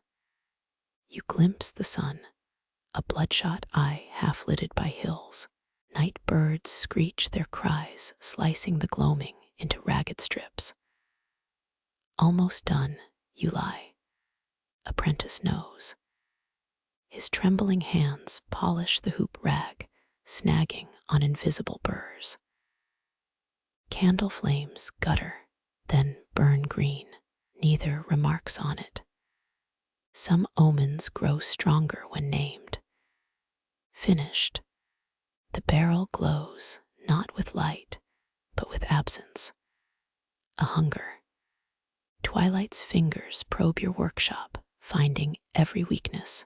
The king's seal glistens, fresh wax, imprinted with lies. Something howls beyond the tree line, hungry and hollow. Apprentice crosses himself. You don't laugh. Coopers once nailed wolf pelts to brewery doors' wards against souring ale. Superstition sticks harder than pitch. Heavy wheels rumble caravan approaching early. No, not wheels. Thunder. Too rhythmic. Too human. Apprentice vomits in the woodpile. You count his heaves, 18, an unlucky number, in every dialect, except lying. Hoofbeats now close enough to taste. The barrel's hum rises, a dissonant hymn. Your fingernails ache, remembering the blood oaths bite. Some contracts outlive parchment. Shadows thicken, pooling around your boots like tar. You grab the boy's collar. Go home, but the payment, take the rotten pears. Run, he hesitates. A whip cracks thrice. Merchants prefer cracking whips. Executioners prefer silence. Apprentice flees, his lantern bobbing like a desperate firefly. Alone now. The first torch appears, wavering scream of light. You touch the cursed barrel one final time. Oak repays you with a static shock, or maybe a farewell. Somewhere above, night birds shred the last dregs of sun. Their wings beat faster, as if time itself unravels. The first torch's glare licks the barrel's curve, revealing what dusk hid. Your thumb finds the joinery, gaps widening like a drunkard's grin. Impossible, you measured true at sunset. Cooling night air contracts iron, every child knows this. But oak bends to older laws. 18th century dockyards stored staves underwater for stability. Not helpful now. Gravel crunches. 2 minutes till payment becomes eulogy. You grab the chalk line, hands shaking worse than a Venetian glass blur. Fresh marks contradict yesterday's, as if the wood grew claws overnight. A chuckle escapes hollow as an empty cask. Should have used Pythagorean strings, you mutter. Hellenistic shipbuilders swore by them, assuming you believe Plutarch's drunkest footnotes. Sawteeth meet rebellious grain, each pull exhaling sawdust specters. The stave fights, kicking back splinters into your forearm. 12, 13, 14 wounds. Dutch guildsmen used wolf's milk sap to numb such cuts. If you could find a wolf that lactates algebra, the caravan halts, driver's whip cracking the hour, last cut steel whispering through cellulose. You test the fit. Snug. Too snug. Venetian clamps, scavenged from a gondola wreck, strain against the angle's betrayal. Hold, damn you. Silk merchants once traded camel saliva as adhesive, another lie sold to the desperate. Hoofbeats circle the workshop, vultures eyeing a still-breathing meal. One final mallet strike, the hoop seats, its song shifting from nails on granite to something floral. Your nape prickles. Aztec resin workers claimed certain trees sang when cut correctly dubious, but the academies still funding philodendrophony studies. A fist pounds oak planks. Dawn breaks on impatient men. The merchant snarls. You inhale resin-coated lies. That crystalline reek, his vials poison still active in the joints. Historians still argue whether Borgia wine barrels had lead seals or just lead morals. As the doors splinter inward, your boothiel grinds the faulty measurements into ash. Let them think it flawless. Some truths die better in darkness. The merchant's torch floods the room, light bending unnaturally around the barrel's silhouette. His thumb traces the hoop, lingering on your hidden blood oath mark. Odd warmth, he murmurs. Medieval Anatolian traders judged barrel quality by heat signatures, possibly while high on fermented mare's milk. You shrug. Oak breathes, like you. His blade-sharp grin suggests he knows something. A porter hauls the barrel out, straps creaking under its crooked heft. The staves groan, a sound textbook-perfect casks shouldn't make. One wheel dips, axle protesting. You count rotations, 13 before they vanish into fog. Dawn bleeds across your workbench. The discarded stave lies there, still warped. You snap it. A fibrous scream echoes. Northern European pagans believed splintered wood held trapped storms, which explains the thunder, rumbling, toward the king's road. Your palm stings anew. That unstable angle's secret wasn't the cut, it's what the cut revealed.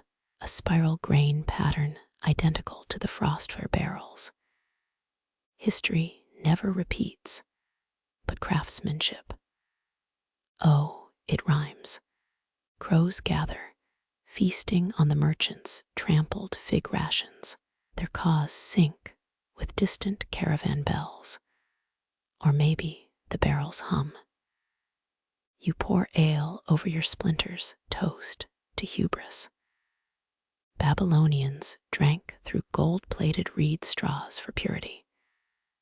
Their empires collapsed too. The sun climbs, an indifferent spectator. Measurements never lie. But sometimes they whisper. The sugar cloud precedes her powder drifting like misplaced snow. She slams the workshop door, hinges screaming louder than her voice. They say the king's cursed. Flour streaks her temples, Sunday braids unraveling into chaos. You blink, 13 years old, and already wielding gossip like a blacksmith's hammer. Her hands slam the warped stave you just snapped. Marta's brother works the toll road, saw the caravan last night. The barrel, it's singing. Medieval bakers used sugar to mask poison in royal pastries, a fact you regret knowing now. Her breath smells of stolen marzipan. You scrub resin off your palms. Kings always have curses. Had a client once who swore they found his thumbprint on a treaty. She jabs the air sugar snowing onto your anvil. Burned right into the parchment, same hand that gripped your precious hoop. The crows outside mimic her pitch. You steady the mallet, wooden handle slick with sweat. 17th century Venetian glassmakers embedded fingerprints in goblet stems, involuntary signatures. Never heard of them combusting. She leans in dusted braids, grazing the forge's edge. Old Tomas says it's the Frostfire curse come back. Says the same weird grains in your workshop. Her finger traces the spiral pattern on the broken stave. You swat it away, too late. A muffled crack echoes from the river. Historians still argue whether the Great Fire of London started in a bakery or a barrel maker's yard. You force a laugh, it curdles halfway up your throat. Tomas also thinks earwax cures gout, so check the ledger. She snatches your charcoal stick, drawing shaky circles on the workbench. Who bought the Frostfire barrel? Who's buying this one? 18th century tax records show coopers bribing clerks to blur client names. But your ledger's ash in the wind now. The workshop's shadow stretches, sunlight catching sugar motes mid-flight. They swirl like fireflies or embers. You count heartbeats instead of answering. Northern Ruse villagers believed sugar attracted poltergeists. Hence those ornate iron sugar safes in museums. She stomps. A honey jar shivers off its shelf. They're saying the king's breath smells like burnt almonds. Burnt almonds, duh. Byzantine emperors used almond extract to cover cyanide's tang. You taught her that last winter. A mistake, apparently. Your chisel hovers over the spiral grain. Maybe the king likes marzipan. Maybe you like being stupid. Tears cut tracks through her sugar mask. She pelts you with a crust of rye bread. It sails wide, startling the crows. Silence swallows her exit. The bread oozes cherry jam onto your boot. Polish nobles once paid coopers in fruit preserves during famine years, currency stickier than blood. You scrape it off with the snapped stave, wood now striped red. Wind riffles through the open door. Somewhere downstream, the river licks the broken hoop you dumped at dawn. A faint hum vibrates in your molars, maybe imagination, maybe not. You glance at the spiral grain again, exactly 11 rotations per inch, same as the frost fire. Same as 12 other accidents, faunally decorating the kingdom's accident reports. The workshop ledger's ashes shift in their brazier, whispering names you promised to forget. Her powdered sugar glows faintly in the dusk, innocent as bone dust. You've half a mind to lock her in the root cellar. But Cooper's daughters, like staves, either bend or shatter. Thunder groans, rhythm matching the disappeared caravan's wheels, or maybe that's just your headache. You pocket the spiral stave shard, a problem for tomorrow's sobriety. Tonight, there's a sugar-dusted trail leading to the river, and a daughter's defiance to outmaneuver. The sugar trail ends where river mud begins, your boots sinking into cold silt. Fireflies swarm the abandoned hoop lodged between rocks, glowing like a discarded crown. You crouch, fingers brushing iron, still warm from forge memory. A hand clamps your wrist, skeletal and reeking of rosemary. The beggar's breath hits your ear, rot beneath the herb's sharp perfume. Burn it, he rasps. Before the 7th chime drowns us all, Roman aqueducts used rosemary to mask plague stench, a fact that offers zero comfort now. You wrench free, his nails leave crescent moons in your skin. Who paid you to babble? Ash from the frost fire explosion still coats river stones here, gray whispers under moonlight. The man's cloak writhes, alive with moths or tremors. He spits, a blackened walnut shell arcs into the water. They'll weaponize the resonance, one spin, and the king's lungs fill with his own lies. 13th century Venetian glassblowers discovered harmonic frequencies could shatter crystal goblets. Never tested the theory on monarchs. Your daughter's half-eaten bread floats nearby, jam clouding the current. The beggar tracks your gaze. Clever girl, that one. Followed me from the apothecary. His chuckle sounds like wet kindling. Ask her about the shadow in the rye field. Wind ripples his hood, revealing scarred cheeks mapped like parched earth. Medieval monks believed rosemary wards off poltergeists. This man wears it like a second skin or bait.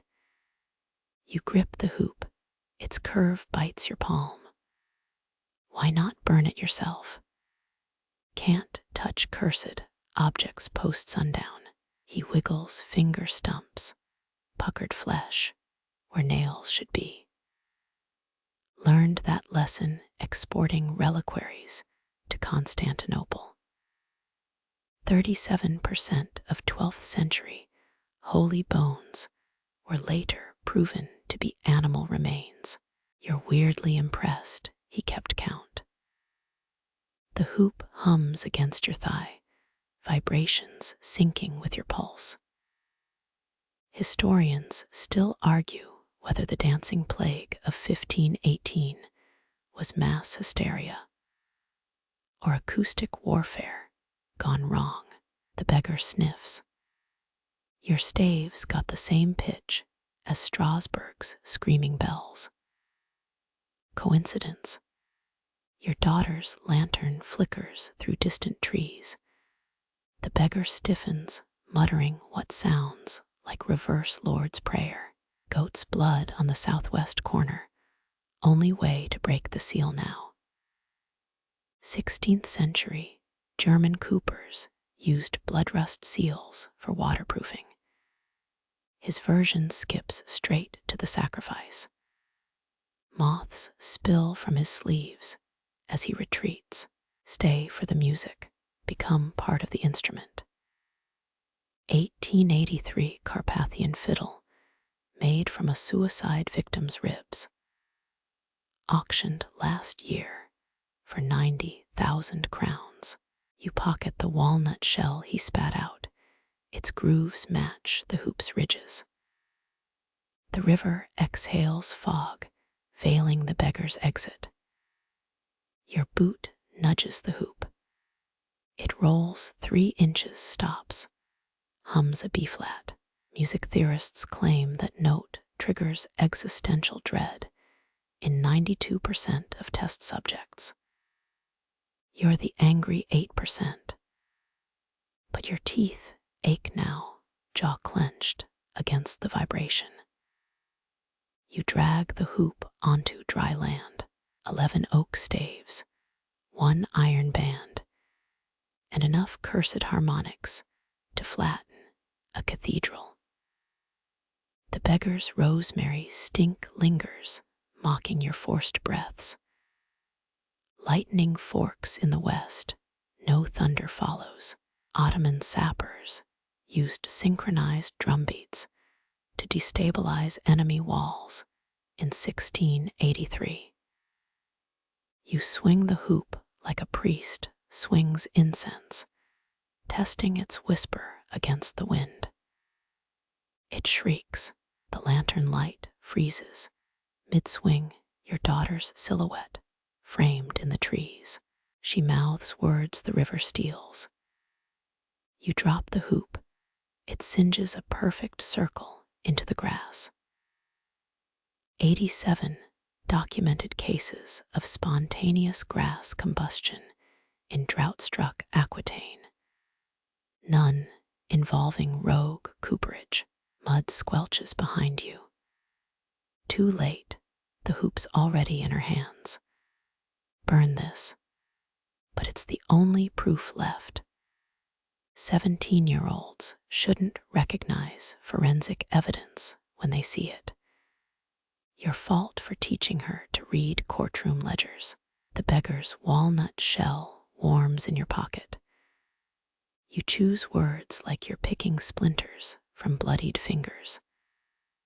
Some songs aren't meant to be finished. She scoffs, lips stained with last summer's mulberries. You taught me every barrel tells a story. Her thumb traces the hoop's inner curve, leaving sugar streaks. This one ends with the truth. 16th century blacksmith guilds kept silent ledgers, written in honey that dissolved when heated. Histories written by the sneakiest bastards. The hoop's hum jumps an octave. Your molars throb. Give it here. She dodges a dance perfected during 6 years of confiscated contraband. The beggar's warning coils in your gut like spoiled sausage. Fog thickens, muffling her retort. You lunge. She pivots. The hoop sails into the river and keeps sailing. Levitation wasn't in this evening's curriculum. 74 omitted church manuscripts describe devil hoops plaguing Normandy nunneries in 1322 should paid more attention during monk lectures. It hovers 6 feet up, spinning sound into visible waves. Your daughter's braids whip sideways, then her feet leave the ground.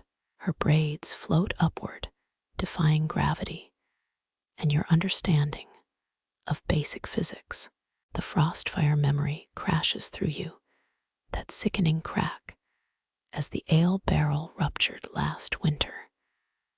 The marketplace reduced to kindling in seconds. 14 injured, 3 dead. Your left ear still rings from the blast. Hoops from that damned batch now support church rafters, their safe curvature a municipal lie. The beggar's walnut shell burns through your pocket, too hot to ignore. You hurl it at the spinning iron. Impact sounds like a choir gargling nails, harmonics shredding your eardrums. 16th century, Nuremberg metallurgists wrote entire symphonies using anvil strikes. This isn't music, it's oral arsenic. Your daughter's scream cuts through the cacophony, half terror, half exhilaration. She's 7 feet up, 8, 9. Her boots kick empty air. Grab my ankles, she yells, logic abandoned with the laws of motion. You've read about medieval sky weddings where brides floated during vows, dismissed it as drunk monk chatter. Should have paid closer attention. Rosemary stink floods back. The beggar's cloak materializes beside you, empty, just his stench, and a moth-eaten sleeve brushing your neck. Your hands find the hoop's edge, scorching metal, branding your palms. 1485. The year Vienna's wine barrels spontaneously combusted, killing 200 during harvest feasts. The curse prefers flammable audiences. The hoop jerks sideways, dragging your daughter toward the river. Mud sucks at your boots as you haul against its pull. Her apron tears, powdered sugar snowing into the black water. Let go, you roar, knowing full well she inherited your stubbornness. She wraps both arms around the iron, a human clamp fueled by teenage spite. Lightning forks again, silent, but bright enough to bleach the trees. The walnut shell fuses with the hoop of molten brass, oozing into its grooves. Historians still argue whether the Great Fire of London started in a bakery or a cooper's ill-fated fireproof barrel experiment. You're voting for option 2 tonight. Your daughter's knees slam into a half-submerged log. The crack echoes up your spine. Idiot child. You snarl, channeling your dead father's toxic carpentry lessons. Release before it snaps the hoop shudders, projecting images onto the fog, frostfire flames devouring the square. The king's smug face watching from his litter. The scent of burning rye overwhelms the rosemary, memory, or premonition. Your boothiel finds traction on a slate slab, 14th century quarry mark, still visible beneath algae. Coopers once paid extra for witch-proof stones. They're currently failing their job description. Metal screams as the hoop contorts, a dying animal impersonation. Your daughter's grip slips, one hand dangling free. She's crying now, real tears mixing with snot and rebellion. You make a desperate lunge, fingernails scraping her wrist. Her bones feel hollow, like a bird's. The walnut shell erupts, spewing black ooze that coats the hoop. Levitation ceases. Physics reasserts dominance. You both crash into the shallows, water sloshing into your nostrils. The hoop sinks, then resurfaces docile as a sleeping viper. 3 fireflies land on its rim, forming a perfect triangle.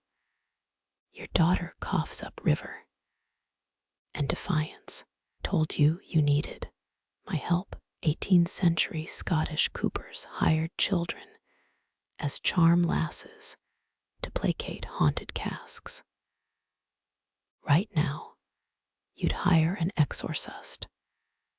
The beggar's laughter drifts from the tree line, dry leaves crunching under invisible feet. Enjoy the encore.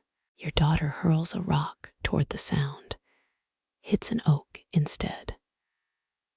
The hoop vibrates softly, a contented purr that rattles your teeth. Dawn's first gray fingers claw at the horizon. Somewhere downstream, the king's caravan rolls toward its bloody appointment. You scoop up the hoop, its new ooze coating numbing your hands. Time to improvise. Your daughter limps beside you, dragging her waterlogged braids. That beggar's a terrible teacher, she sniffs. His reverse prayer had 6 syllables missing. 10th century Venetian nuns perfected backward incantations to repel more dwelling spirits. This feels personal. The workshop door hangs crooked, iron hinges warped beyond repair. Inside, tools levitate 6 inches above their pegs. The frostfire memories intensify. Scorched ledger pages flutter through your mind. You toss the hoop onto your workbench. It rolls, stops, glows. Your daughter slaps a wet parchment over it, courtroom seals blurring as ink runs.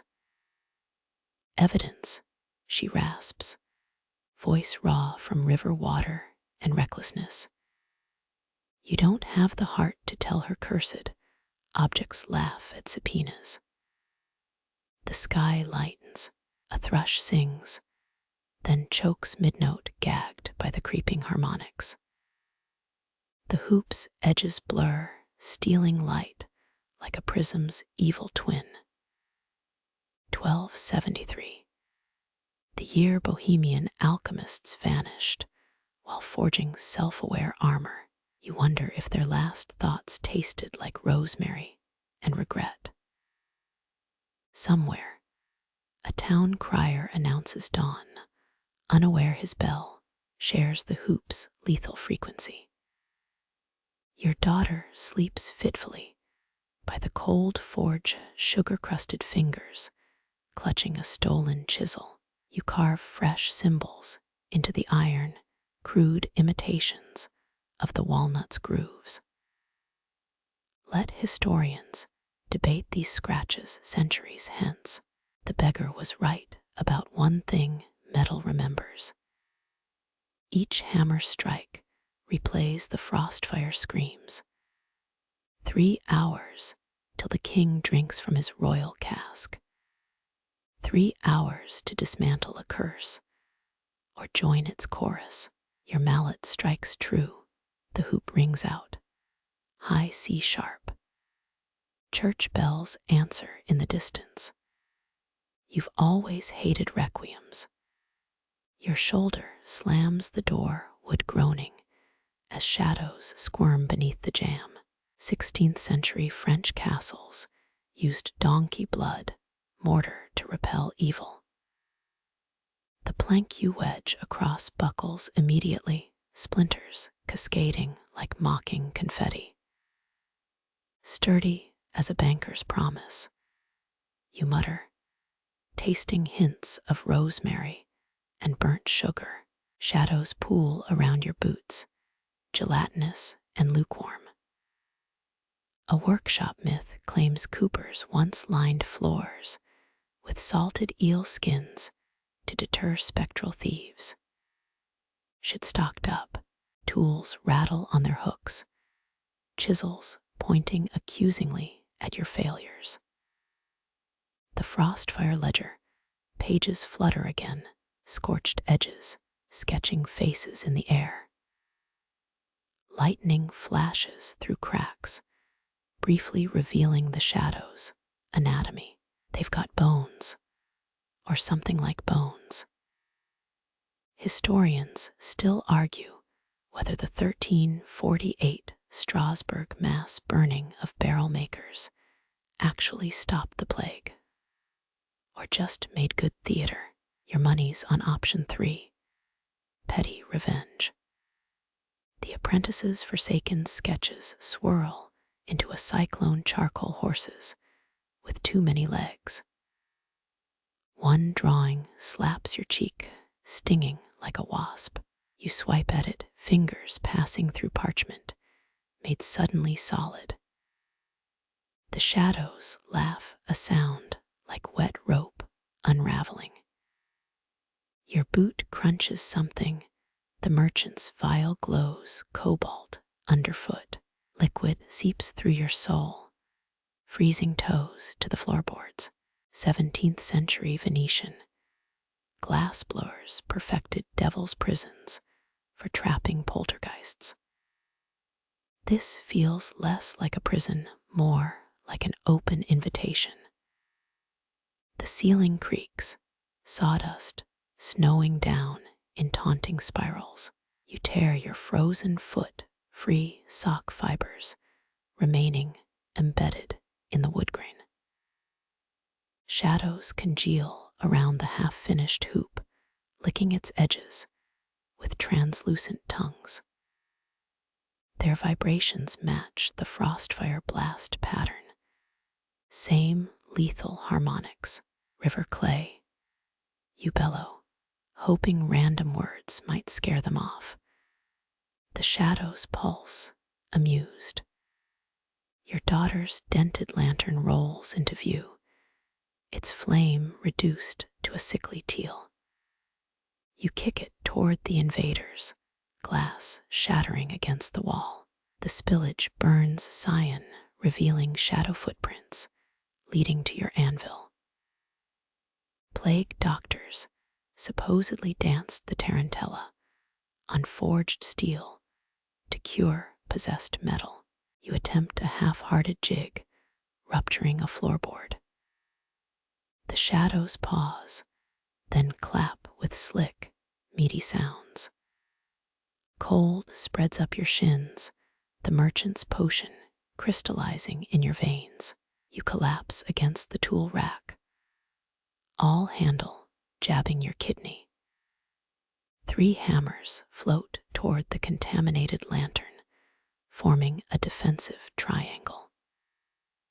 10th century Norse smiths believed tools chose their masters during Ragnarök. Yours appear underwhelmed. The hoop levitates, rotating with ominous precision. Shadows stretch toward it, stretching like taffy. Your numb fingers fumble for the hearth poker, its heat long dead. The Frostfire ledger pages ignite spontaneously flames, casting shadow puppet tragedies on the walls. A crow crashes through the window, beak stuffed with honeysuckle blooms. It drops them into the lantern's alien fire, releasing soprano-pitched screams. Medieval Flemish law fined coopers if birds nested near their workshops. Should have paid the damn fines. The shadows retreat momentarily, coalescing into a familiar shape. Your mother's face, or something wearing her cheekbones, still using the wrong gauge mallet. It chides, voice syrup thick with disappointment. Even apocalyptic manifestations can't resist a critique. Teal flames climb the rafters, illuminating your daughter's hidden carvings in the beams. Crude dragons devouring fat bureaucrats. The sight sparks enough rage to melt the potion's grip. You lurch upright, scattering shadow feet with a wild hammer swing. Dawn's first glow creeps through bullet holes in the shutters, the shadows thin, leaking back under doors like retreating soldiers. The hoop drops, embedding itself in your sole surviving workbench. You exhale, breath fogging despite the creeping warmth. 3 feathers float where the crow perished. Your mother's face lingers in the soot, judgmental smirk intact. Seal the eastern window with lead.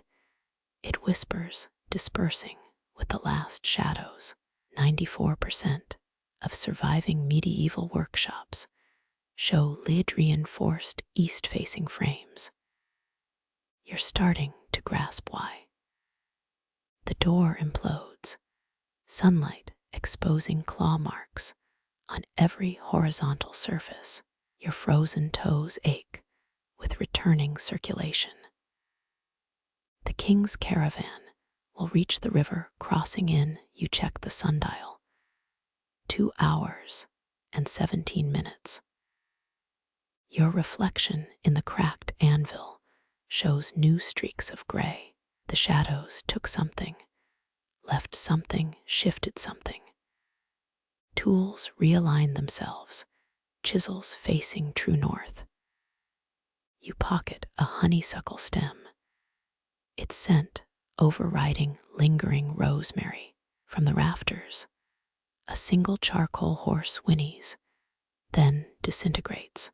You sweep its ashes into an enchanted mason jar bought from that fraud in Lubeck. Let historians debate whether 14th century cooperages practiced industrial necromancy. Better they focus on the ledger's final entry, now scorched onto your forearm. Finis, C-O-R-O-N-A-T. Opus, the shadows took the comma. You add your own punctuation, a hammer strike to the nearest wall. Plaster dust crowns you like cheap regalia. Somewhere downstream, the river hums a lullaby in reverse. You scoop the mason jar's ashes into your satchel. They buzz against your hip like angry hornets. 17th century, apprentices signed contracts in blood, mixed with walnut ink binding, until death or dismemberment.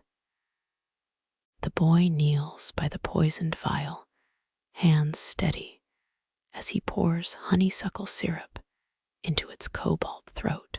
His apron bulges with stolen sketches, corners singed from last night's ledger fire. Dawn leaks through the east windows, new lead seals, geometric shadows boxing his face. Some medieval French coopers believed singing to bees improved barrel sealants. You hum a tavern ditty under your breath, testing the theory. The boy freezes honeysuckle drool clinging to the vial's lip. His eyes dart to your anvil, where the merchant's payment still steams. They'll smell the difference. You growl, testing him. He shrugs, a gesture too casual for 14. Charcoal smudges his neck, mirroring the gallows tattoo on old Guildmaster Renault. Historians still debate whether King Henry V's siege barrels contained Greek fire or fermented goat urine. Right now, you'd wager both. The boy pockets the original vial, its surface etched with spirals that hurt to count. Crows gather on the lead-caged window, tapping out riddles in Morse code before Morse existed. Your daughter's laughter drifts from the river sharp as a whetstone. The apprentice flinches, recognizing her pitch. Last summer, He'd gifted her a squirrel skull polished with beeswax. You pretend not to see his shaky exhale. Honeysuckle vapors curl toward the ceiling, forming temporary constellations. One resembles the frostfire barrel's fatal crack. The boy mumbles something about thermal expansion, rates, stolen textbook words clashing with his cracked lips. Your mallet twitches muscle memory from 6 generations of correcting impertinence. A shadow detaches from the wall, the merchant's preferred lurking shape. The apprentice kicks sawdust over the honeysuckle spill. Too late, the shadow licks the stain, recoiling like a burned cat. 9th century Persian spies used scented oils to detect trapdoors. Evidently, some traditions endure. He's smarter than you, the shadow croaks, borrowing your dead wife's contralto. You chuck a horseshoe at it, aim carefully wide. The boy's been stealing your best iron since solstice. Let him think you're going blind. He adjusts the vial's cork fingers, nicked from yesterday's mystery whetstone incident. Historians will never prove apprentice sabotage caused the 1492 Venetian cooperage collapse. But you've got theories. The river's hum shifts, a half tone lower than before. The boy stands knees popping like overstressed kindling.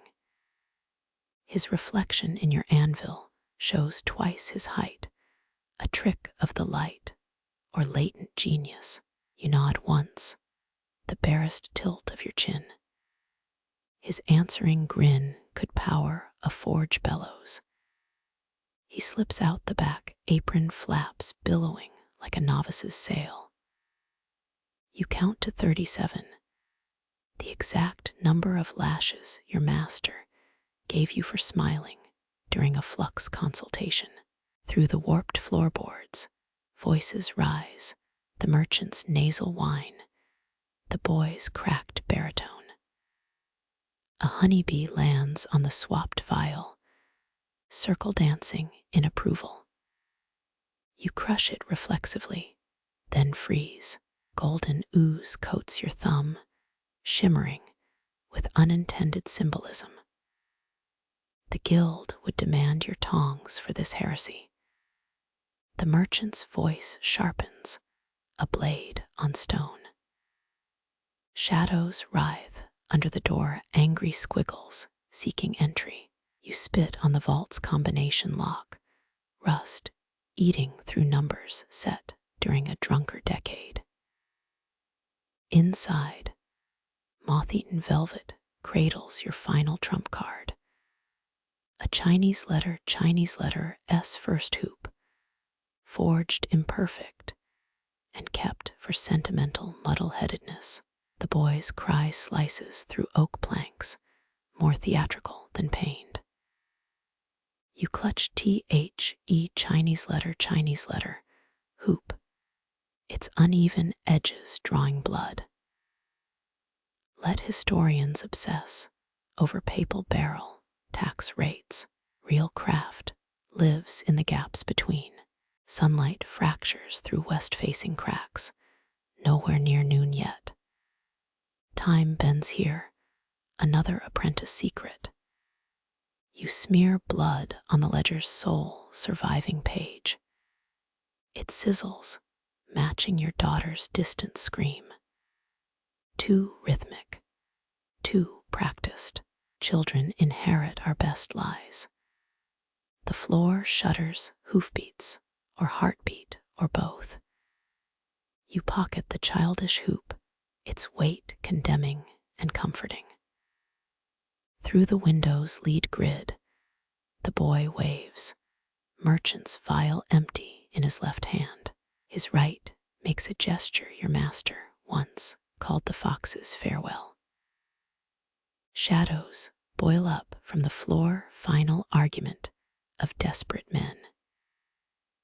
You drop a honeysuckle bloom into their midst, watching them dissolve into fitful sparkles. The river's song turns almost recognizable, a lullaby your wet nurse sang through plague winters. Tools rattle in their racks, urging haste. You touch THE Chinese letter, S hoop through your tunic, its dented curve pressing back like a phantom limb. Some oaths bypass blood and ink, etching themselves straight into the marrow. Dawn's last shadows cling to your heels, reluctant to release their score. Moonlight slips through the oak's skeletal branches, dappling the merchant's velvet hood. His breath fogs the false hoop, lavender, and beeswax, betraying the boy's clumsy alchemy. 17th century smugglers used hollowed barrels for moving contraband Bibles. But this iron circle feels heavier than scripture. The merchant's nose twitches, a rabbit sensing poisoned clover. You swapped the binding agent. He hisses, fingers flexing near a dagger's serpentine hilt. Ancient Egyptians believed rubbing honey in a liar's eyes revealed truth. You steady your stance, half wishing for a sticky sap reserve. Their cart creaks behind him, driver's face smeared with soot and fresh distrust. The real hoop digs into your ribs, its edges wrapped in your mother's tattered shawl. Historians still argue whether medieval coopers faced heresy trials for sentimental barrel making. You count his eyelashes, 13 on the left, 12 on the right. Omen or coincidence? He lunges, dagger grazing your collarbone. Something clatters in the underbrush, probably the apprentice's dropped tinderbox. You yank the decoy hoop from your satchel, its honeysuckle stench overwhelming the night's damp musk. The merchant freezes, nostrils flaring like a cornered stag. This reeks of treason, he spits, blade trembling. Pale roots snake around his boots, the oak asserting its witness fee. You recall Venetian law once fined coopers for excessive barrel charisma. Time to test that statute. Moonlight catches the false hoop's flawed weld. A hairline crack, mimicking the frostfire, disaster's fatal seam. His dagger falls, embedding in a knot that bleeds golden resin.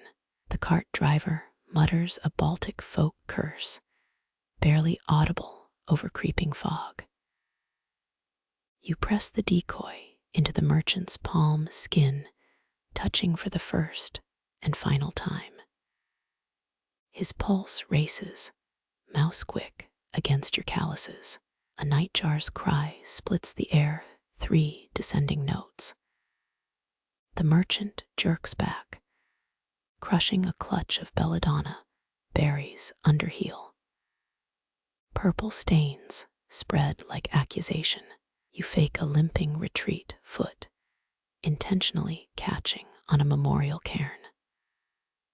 Cobblestones bite through your knee, pain sharp as the truth you're swallowing. The driver helps him into the cart, muttering about wasted silver. Their lantern sways, casting judgmental shadows across your workshop's distant silhouette. Oak leaves rustle above, approving or mocking. A fledgling's feather drifts down iridescent in the moonlight. You tuck it behind your ear, temporary armor. Wind carries the wheeze of strained axles, then silence. The real hoop's heat seeps through layers of wool and regret. Somewhere downstream, your daughter's laughter tangles with the apprentice's new, deeper chuckle. You snap a twig from the oak, its sap bubbling with unsung oaths. Dawn lurks behind the eastern hills, patient as a guild auditor. The feather trembles against your temple pulse, echoing the river's submerged drums. No stars witness your retreat, except perhaps Cassiopeia. She always favored rebel craftsmen. The caravan horn blares, a donkey's death rattle amplified through brass.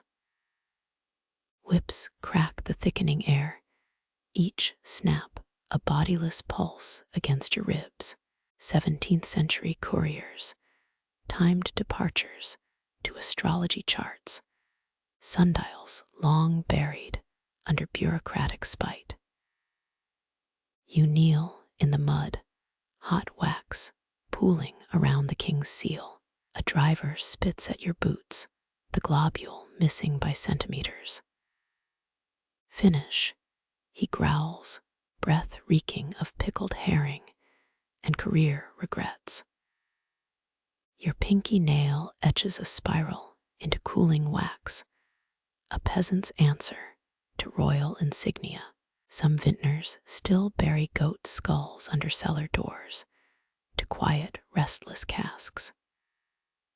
The seal smolders, its stench conjuring dead bees and dying rituals. Hooves churn earth into slurry, 1,000 wet mouths sucking at your resolve. You press the seal harder, wax bleeding over the hoop's concealed crack. The king's sigil warps, a lion's mane melting into octopus tendrils. Historians still debate whether the Cooper's Rebellion of 1592 started over a dented ale cask. Your knuckle brushes the wagon's side, splinters whispering of green wood and green mistakes. A junior carter lobs a rotten apple. It explodes against the wheel wasps, swarming the sweet betrayal. You murmur the apprentice's name like a shield, 3 syllables, tangling with axle grease. The lead driver leans down, his scarred ear missing the lobe your dagger took last autumn. Think we forgot. His laugh smells like a butcher's apron. The sealed hoop gleams your hidden spiral, now a trapped scream. You stand knees popping like overstressed barrel staves. Dawn's first rays catch the caravan's cargo stacked crates, branded with the king's 3-eyed hawk. Cleopatra allegedly commissioned perfumed casks to mask her lover's scents. The wind shifts, carrying upstream the stink of your daughter's burnt honey cakes. A mercenary prods your spine with a bayonet, its tip colder than betrayal's aftershock. You count the caravan guards, 7 uniforms, 3 faces from the Frostfire inquest. The wax hardens, your spiral's ridges sharp enough to draw blood. One smuggler hums a lullaby, off-key notes fraying the morning's fragile nerves.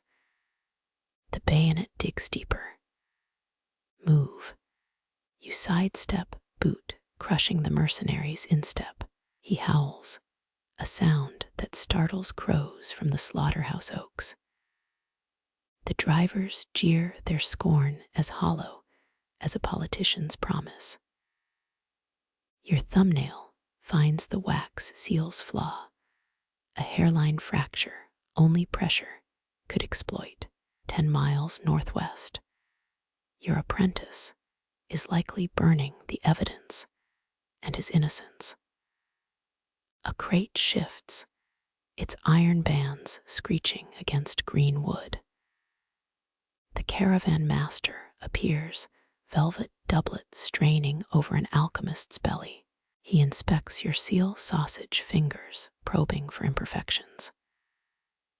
Medieval glassmakers hid insults in church windows, tiny devils grinning in saintly robes.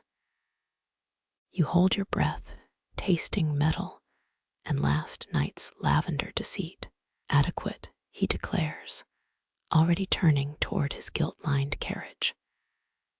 The mercenary shoves you into the mud, chill seeping through wool and wounded pride.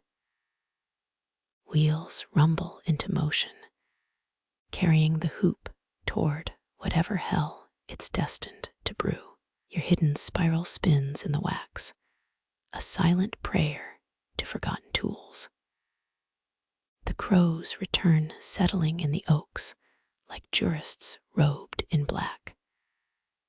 Dawn proper arrives pale and disinterested somewhere beyond the hill. A blacksmith's hammer strikes an anvil in Morse code defiance. You pluck a wasp from your sleeve, its wings buzzing the last truth you'll ever hear clearly. The king's seal glints on the receding wagon, a counterfeit sun swallowed by dust.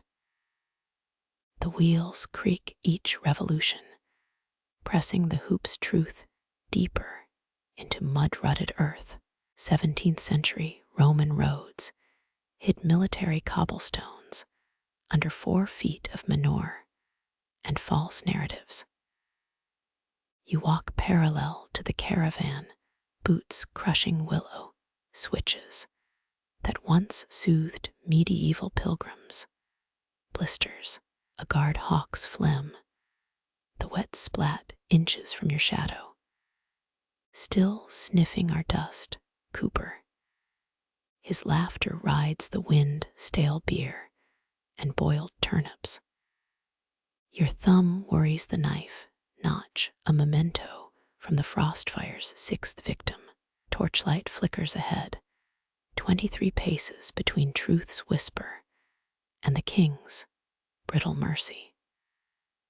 The lead mule stumbles, its cargo groaning like a tomb door resisting dawn.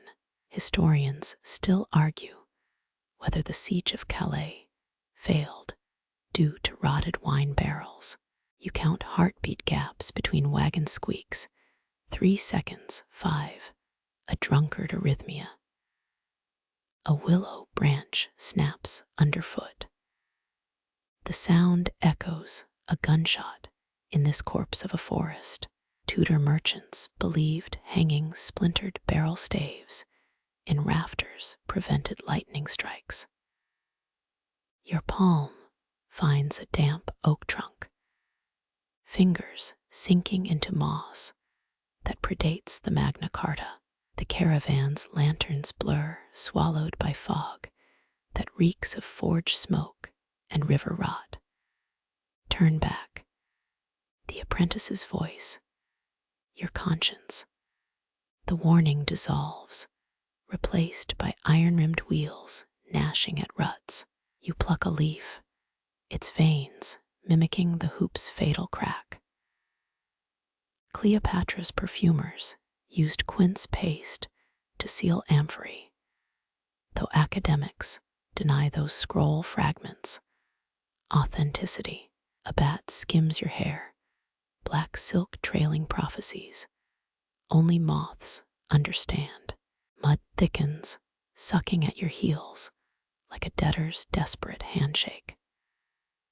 The rear guards torch gutters, revealing 12 frosted spiderwebs on a splintered crate. 17th century sailors blamed hoop sickness for mutinies and sour rations alike. You stumble, knee meeting a stone carved with Roman numerals. LVII, LVII, eternity's mile markers. A horse whinnies, high and panicked. The caravan halts, drivers cursing in 3 dialects of greed. Your pulse hammers, louder than the anvil chorus from the smithy downstream. They've found the seal's sabotage, or the apprentice's honeysuckle substitution, curdled into something worse. The fog parts, moonlight revealing a figure straddling the road, hooded, silent, holding what might be a scythe or a surveying tool. Drums begin, or is that your own frantic heartbeat? Tudor tax collectors measured ale barrels nude to feel the devil's dilution. A guard drops his torch flames, licking drought-parched grass with theatrical zeal. You press against a lightning-scarred elm, bark grooves mapping every poor decision since sunrise. The figure steps forward, revealing not a weapon, but a spinster's distaff wound with glowing thread. 17 steps, she croaks, spindle aimed at your chest.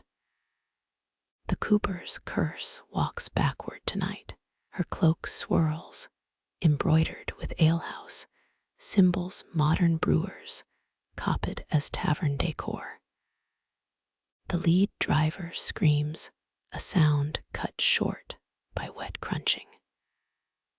The caravan dissolves, horses bolting, crates vomiting rotted grain, and something that glitters. You run not away but toward, because every horror show needs a front row fool. The distaff woman evaporates, leaving wool stench and a single word carved in mud. Liar. 3 barrels remain upright, their hoops humming a chord that cracks your molars. Historians who insist the Cooper's Guild invented bourbon clearly never tasted this dissonance. Fireflies swarm, or are those embers from yesterday's workshop pyre? Your boot sinks into quicksand-thick muck, the same that drowned 1,000 Roman supply carts. The nearest hoop glows, its metal singing now a lullaby in reverse. You reach, ignoring how the iron mirrors your daughter's fevered wrist in midsummer. Contact. The vision hits river reeds, choking a stone throat. A king's lungs filling with cork, dust your apprentice weeping over a vat of molten honeysuckle.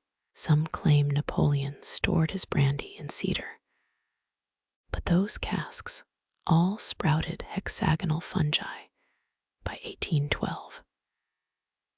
Your knees buckle, thistle spines, piercing fabric to tattoo idiot in dead dialects. When the fit passes, the caravan's gone. Only the hoop remains wedged between roots, like Excalibur's cheap imitation.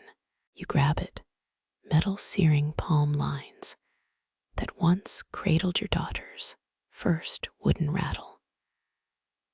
Dawn's second act bleeds color into the forest, a lazy watercolorist's idea of absolution. A fishbone-thin mongrel emerges, licking the disturbed earth where the distaff hag stood. Its collar bears the royal kennel's mark, though that institution burned during the peasants' revolt of 1381. The dog whines, revealing teeth filed into Pythagorean symbols. You toss the hoop into the river, its splash echoing like a blacksmith's final heartbeat. The current claims its prize, and for 3 breaths, the water flows upstream. Turns out, dead men don't care about historical accuracy. The river's reverse tide leaves wet fingerprints on the bank, each swirl a warning in cuneiform mud. Fireflies swarm, not insects, but embers from your torched workshop given new wings. 17th century miners trapped glowworms in jelly jars as underground lanterns, a fact your throbbing skull rejects right now. Your daughter's lantern bobs ahead, a drunken star steering you through willow skeletons. They're singing. She whispers, sugar still dusting her braids from stolen pastries. You taste copper bitter counterpoint to the memory of honeysuckle balm. The fireflies condense, forming a bridge across the river Tiber. No, the Thames. No, just your rancid village creek, dressed in bioluminescent lies. Cleopatra's barges allegedly floated on Mercury. But that's just scrivener gossip from drunk Alexandrian poets.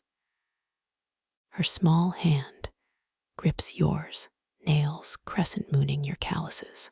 The lantern's glass bears a crack shaped like gall, or your dwindling common sense. Roman engineers mixed horsehair into aqueduct mortar, an ancient Instagram hack for preventing cracks. You kick a pebble. It plinks into water flowing upward now, defying every law except the story's whim. The Firefly Road narrows, forcing single-file passage over stones slick with backward currents. Your daughter hums, a lullaby your wife crooned before the arsenic incident. Historians still argue whether medieval brewers added henbane to ale for flavor or felony. A shadow darts underwater, too long for an otter, too pale for hope. Look, she points at the opposite bank, where 12 fireflies spiral into a perfect dodecahedron. Tudor witches sold copper amulets shaped like that, markup 600%. The lantern flickers, revealing carvings on a half-submerged Roman milestone, XXI leagues to nowhere. Your boot dislodges a clay shard, its glaze still screaming Babylonian blue. The fireflies dim, their collective buzz, now a dentist's drill, harmonizing with tree frogs. Your daughter crouches, scooping quicksand into her apron like it's baker's dough.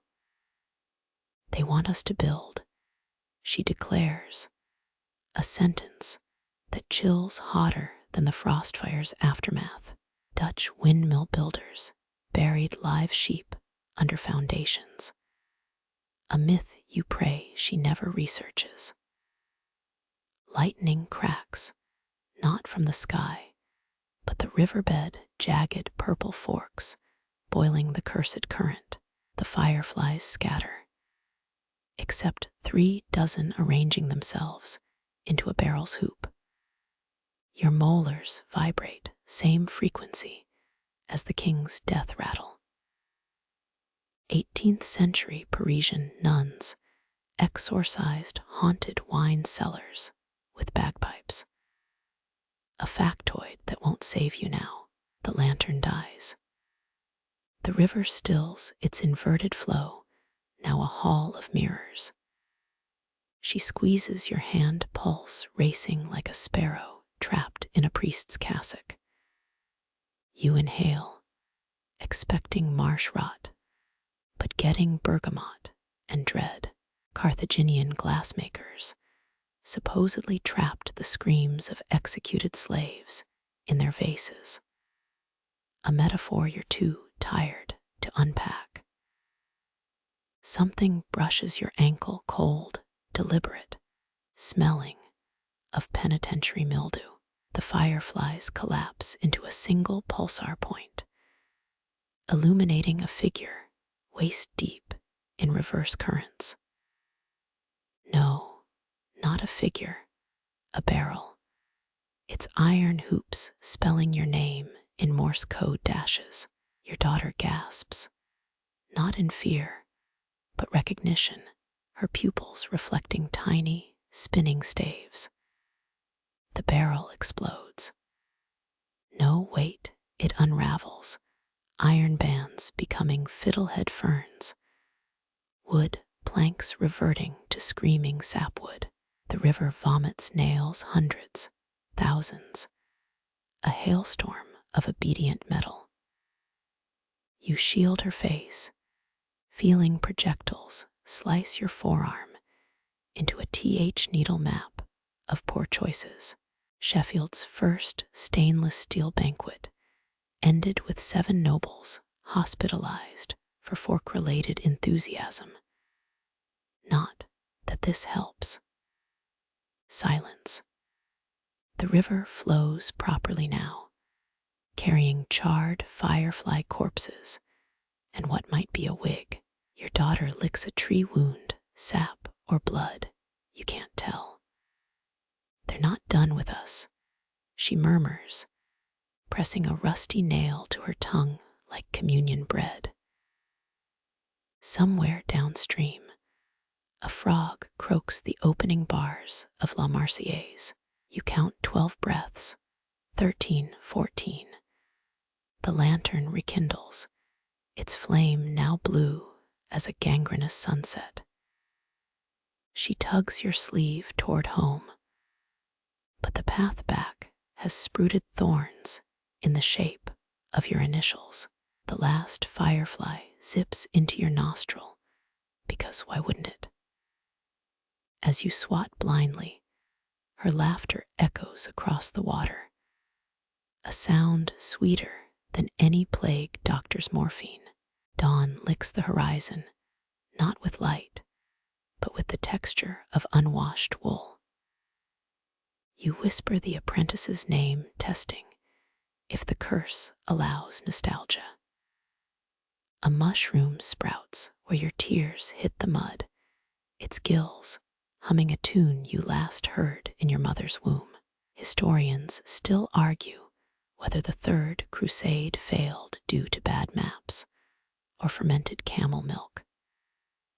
Her lantern finally dies, but the river winks once, a conspirator's promise written in ripple code. The barrel spins, its iron hoops scraping moss from river stones like a butcher's knife on bone. You count revolutions, 13. Always 13, before the water mirrors warp into grinning jaws. 17th century coopers used willow switches to measure staves, a fact drowned halfway through your memory. Your daughter's bare toes sink into silt each step, releasing bubbles that pop in A minor. It's hungry, she says, staring at the whirlpool sucking moonlight into its throat. You taste salt, inexplicable this far inland, and remember Liverpool dockmen bribing customs inspectors with cigars dipped in rum. The barrel slows, its shadow stretching into a gallows shape across the foam. Historians still argue whether Viking longship builders fattened their oarsmen with fermented shark or just enjoyed the stench. A cracked stave protrudes, your fingerprint still visible in the grain's betrayal. You press a palm to the wood, expecting frost, but it sears like Sabbath iron. 14th century monks aged communion wine in barrels lined with beeswax, and regret your apprentice read that allowed last winter. The river inhales, pebbles rattling backward up the slope as the hoop's song shifts to a minor key. She wades deeper, apron pockets sagging with river teeth. Don't you rasp too late. The current gentles around her knees, a predator's mock courtesy. Your boot dislodges a clay pipe, its mouthpiece stained with someone else's desperation. Ottoman barrel makers allegedly sealed camel hide joints with mashed dates and unicorn hoof, though the latter was probably narwhal. The hoop detaches, rolling ashore without splashing, without touching water at all. It balances on its edge, a metallic O mocking your father's favorite proverb about circles. You kick it, bad idea. Your big toe meeting Renaissance-era metallurgy's finest work. Dutch children used barrel hoops as wedding rings during tulip mania, symbolizing endless debt. Darkness yawns inside the hollowed cask, smelling of burnt rye and a bishop's censer. She reaches inside, retrieves a sodden parchment, stamped with the king's melted seal. It's a recipe. She giggles, flour rising from the page, as if baked by ghostly ovens. Your pulse hammers, 2 parts dread, 1 part morbid curiosity. Roman amphorae contained more olive pits than oil, a fact you mutter like a rosary. The river stills its surface, now polished as a Chinese letter S coffin. Light bleeds through the barrel's gaps, projecting constellations onto the mist. One forms Orion, another Catherine's wheel, another the exact pattern of boils on the frostfire victims. Medieval healers prescribed ale, strained through barrel dregs, for melancholy of the womb, a cure worse than the ailment. You grab the hoop, its heat now glacial, and slam it over the barrel's gaping maw. Metal screams, wood buckles. The river erupts in geysers of lamprey eels. They attach to your calves, their circular mouths reciting debts in dead dialects. A tendril lashes your daughter's wrist, leaving a mark like a misprinted crochet pattern. She doesn't flinch. They're invitations. She declares, plucking an eel free with the indifference of a queen removing lint. Your mind flashes to Marseille's fishmongers, auctioning plague-cured mackerel in oak casks. A practice band after 40 senators hallucinated mermaids. The last eel drops, revealing a branded message on its underbelly. Tomorrow's wheat grows in yesterday's blood. The barrel implodes, shards embedding in the riverbank like a carpenter's version of Stonehenge. Your daughter pockets a splinter, its edge sharp enough to carve revelations into cathedral doors. Dawn scratches the horizon, not with light, but with the sound of unspooling thread. You limp homeward, trailing eels, and the suspicion that Mercury barges weren't Cleopatra's worst idea.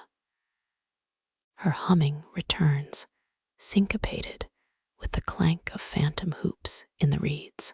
You bite your tongue, avoiding the question burning hotter than the forge's corpse. The river exhales behind you, a wet chuckle carrying the apprentice's final whisper. Always check the willow gauge.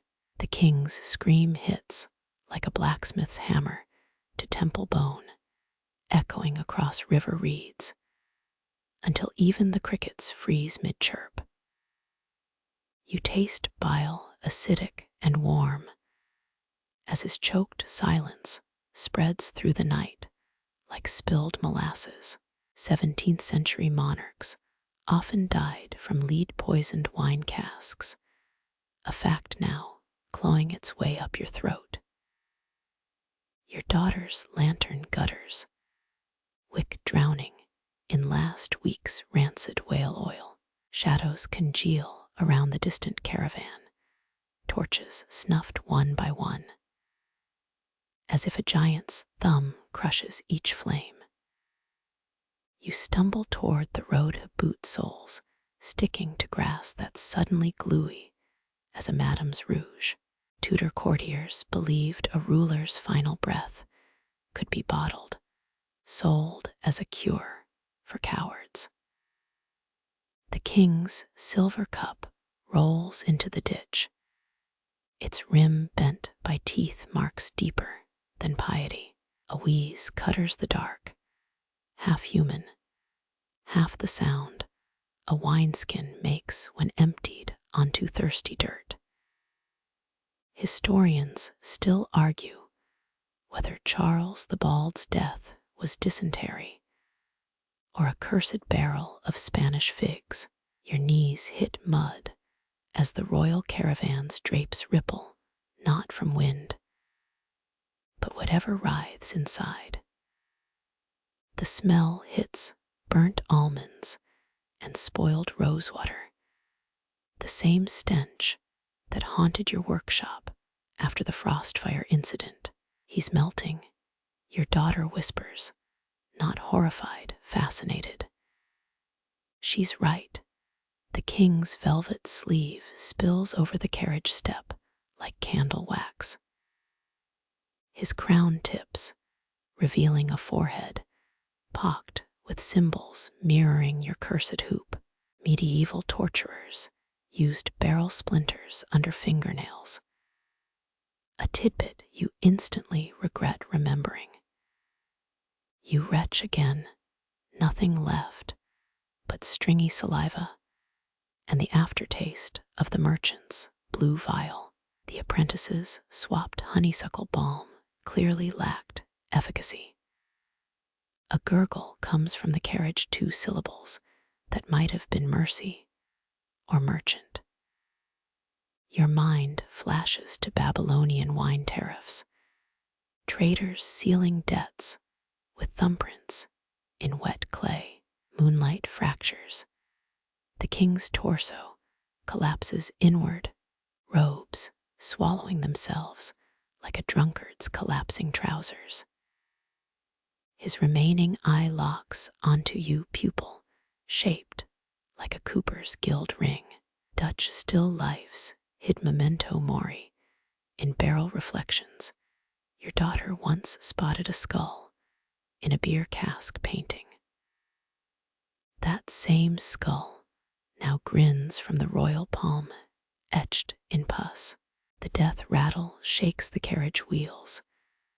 A terrier's growl trapped in a cathedral bell. You flinch as the king's jaw unhinges. No final decree. Just a fat black tadpole plopping onto the footboard. It wriggles toward your daughter, leaving a phosphorescent trail that hums Gregorian chants. She squats to inspect it. Don't. You croak, useless as last year's almanac. She pokes the creature with her stolen barrel shard, releasing a cord that vibrates your molars. The tadpole bursts into mayflies, each wingtip dipped in fool's gold. They swarm your face, questing for tear ducts. You bat them away, fingers slicing through insects that feel suspiciously like dried chamomile. The caravan drivers' corpses slump in their harnesses, skin mottled like ill-fired pottery. One still grips a whip, its lash tied into lovers' knots. Hadrian's wine barrels were stamped with Saturnalia puns, a factoid that surfaces like a drowning rat. The king's remains solidify, a obsidian statue mid-scream hand grasping toward the long-gone river. Your daughter licks a mayfly wing, makes a face, tastes like Granny's cough tonic. The ensuing belch shakes fireflies from the willow branches, their frantic orbits spelling apologia in Old Norse runes. Dawn cracks the horizon pale as a debt collector's smile. You drag the child away, her pockets clinking with pilfered death tokens. The carriage wood creaks, sprouting mushrooms that pop open into tiny velvet hats. Habsburg royalty wore similar ones while signing execution orders, a comparison best left unvoiced. She tugs your sleeve, points back. The obsidian king now faces east, arm raised in benediction or blame. Crows land on his shoulder, stitching a cloak of feathers over the glittering rot. You count their number 13, always 13, before the first peck cracks the air like a starting pistol. Your forge's ashes sting 3 miles distant. But already the wind carries cinders that itch like unpaid vows. The child hums off-key about silly kings who eat their crowns. You let her, each note a shackle breaking. Somewhere downstream, the river belches up a brass rivet. Smoke chokes the village square, your workshop's corpse, still vomiting cinder sparks that sting like spurned lovers. 17th century, quaint Guildhall fire, laws required brick chimneys. A rule you ignored for cheaper timber. The apprentice kneels in the ash, clutching charcoal sketches, now curling into blackened wings. His choked laughter carries farther than the flames, sharp and bright as a newly forged nail. Did you know medieval ink makers mixed raven feathers with ashes? The boy's drawings smoke like old parchment, each wing beat scattering alphabets lost during the Alexandria burn. Historians still argue whether the great fire of Mechlin began in a cooper's shop or a mistress's spite. Your daughter dances through embers, sugar-powdered braids trailing sparks that refuse to catch. The anvil groans as it melts, liquid iron sketching thorned vines across the floor. A half-molten hammer handle twitches, recalling last summer's cricket hunt with the boy. Watch the hinges, he'd whispered, before sabotage became his native tongue. Now his paper wings dissolve into cursive smoke, each stroke spelling libertas in a dialect dead since the Visigoth raids. Rain arrives, tepid and hesitant, as if apologizing for its tardiness. Steam hisses where droplets kiss dying coals. The sound of 1,000 librarians shushing catastrophe. Your boots sink into sodden ash, quicksand made from oak's final protest. The forge's last breath leaves a scorch pattern resembling Louis XIV's wig. A detail art restorers would debate for centuries. The apprentice stands, ash-masked and grinning. His hands flutter, blistered skin peeling like birch bark. Your turn, he rasps, voice flavored with burnt honey. You trace the workshop's outline, crumbled walls marking where madness once married craft. A warped horseshoe glows in the muck, its curve mirroring the very hoop that doomed the king. Your daughter retrieves it, tossing the metal back and forth like a hot chestnut. Souvenir, she asks, already pocketing the charred prize. The river murmurs behind her, its current heavy with debris from your life's work. Ottoman coopers floated defective barrels downstream as warnings, a fact surfacing too late for wisdom. Faces emerge from the crowd, neighbors clutching buckets dry from apathy. Their stares press harder than any barrel hoop, mute accusations, fermenting into legend. One man crosses himself, forehead, brushing a thumbprint-shaped scorch mark on his jerkin. The apprentice's wings are cinders now, their ash settling on hats and eyelashes, and the village wells guilty mouth. Dawn bleeds through smoke, the sky a jaundiced scroll. Your daughter hums that cursed rhyme again, silly kings, replaced with foolish flames. Somewhere north, a shriek pierces the fog, perhaps the merchant meeting his ledger's final entry. The apprentice vanishes between two pines, his shadow stretching into something winged and thorned and terribly young. You kneel sifting, ash through fingers that once bent oak to will. A half-melted nail pricks your palm, its brass stem warm as fresh blood. 17 teeth from broken saws form a crescent at your knees, their jagged grins singing of insurance fraud and cover-ups. The crowd disperses, carrying cinder trophies to plant beneath their mattresses. Your daughter tugs your sleeve, eyes reflecting the dying fire's sneer. Next time, she whispers, you stone. You let her lead you toward the river, where the water recoils from your ash-smeared boots. Behind the workshop's last standing beam cracks, a thunderclap birthing 13 crows that circle, circle, circle. Sunrise licks the riverbank, its light a tarnished coin slipped between night's grasping fingers. Your daughter wades knee-deep, the current recoiling from ash still caking her petticoat hem. 18th century guilds mandated dawn inspections for charcoal stockpiles, a rule rendered moot by this waterlogged apocalypse. She scoops a handful of sludge. Watch the way it oozes between her fingers like interrupted treason. Ash makes the best ink, she declares, rubbing gray streaks across her cheeks.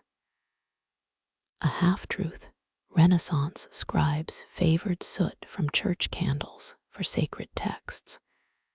But you don't correct her. The river spits up a barrel stave, its charred surface crawling with symbols you don't recognize. 17 nails jut from the wood, their rusted heads forming the constellation Lupus. Your thumb finds a fresh splinter, nature's final invoice. Historians still argue whether the 1632 Prague coopers' revolt began over wage disputes or a stolen barrel of pickled herring. Your palms rasp against each other, crafting phantom hoops from air and regret. The daughter rolls up her sleeves, revealing doodles of winged barrels along her forearms. We could rebuild, she suggests, voice lighter than the ash motes swirling around her. You count 6 crows perched on a scorched birch, their eyes reflecting the same hollow gold as the king's death chalice.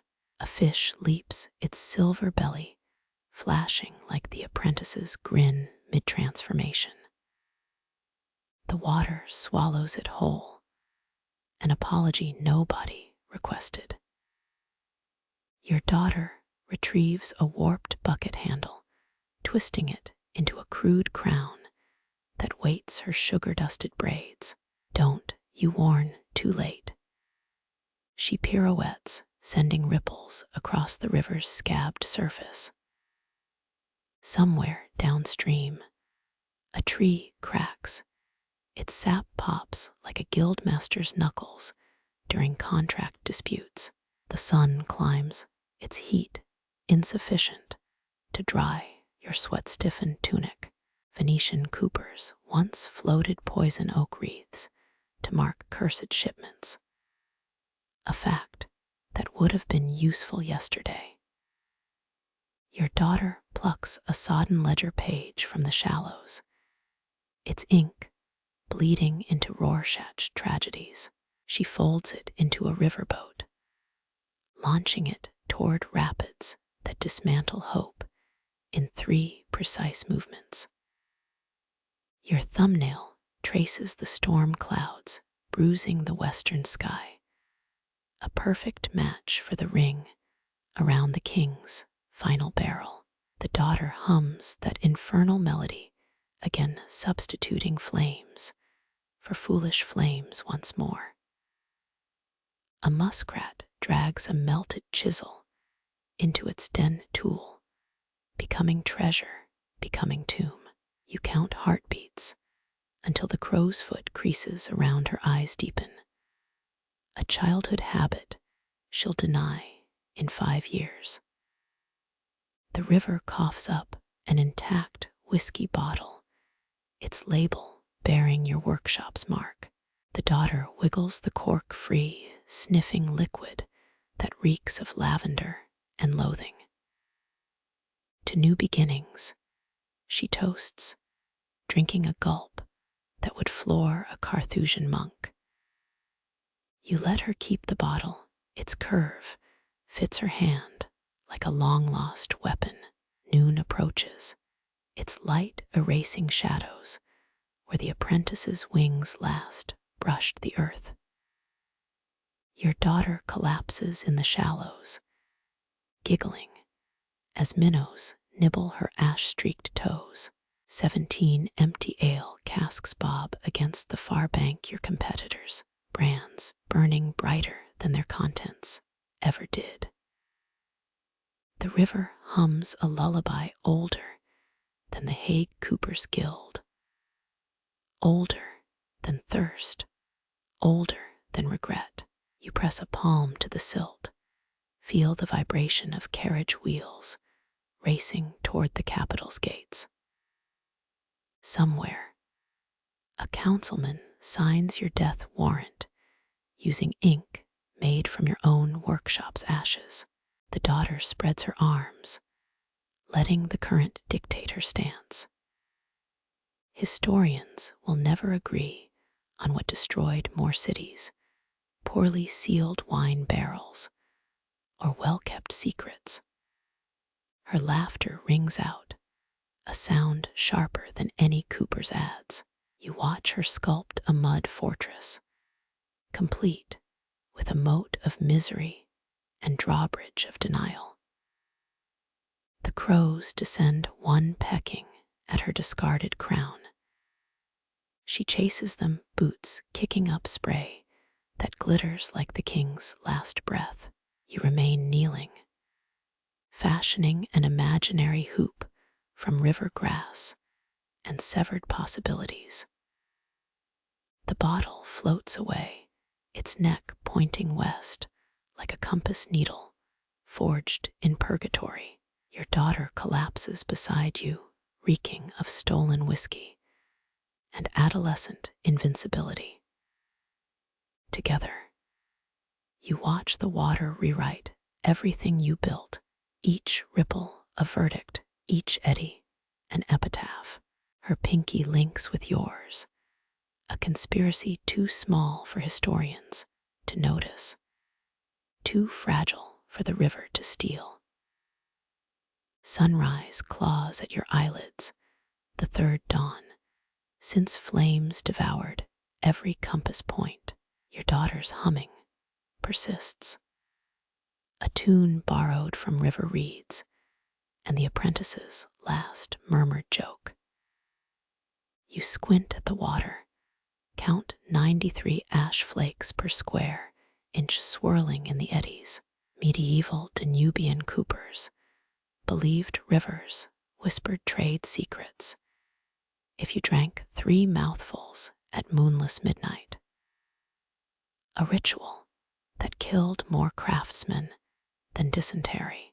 She's ankle deep now, skirt hitched up to reveal calf muscles taut as barrel staves. Watch this. Pebbles clatter as she hurls a rusted hinge into the current.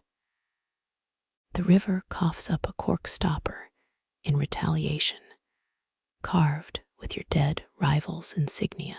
Historians still argue whether the great London coopers' strike of 1732 failed due to heavy rain or heavier bribes.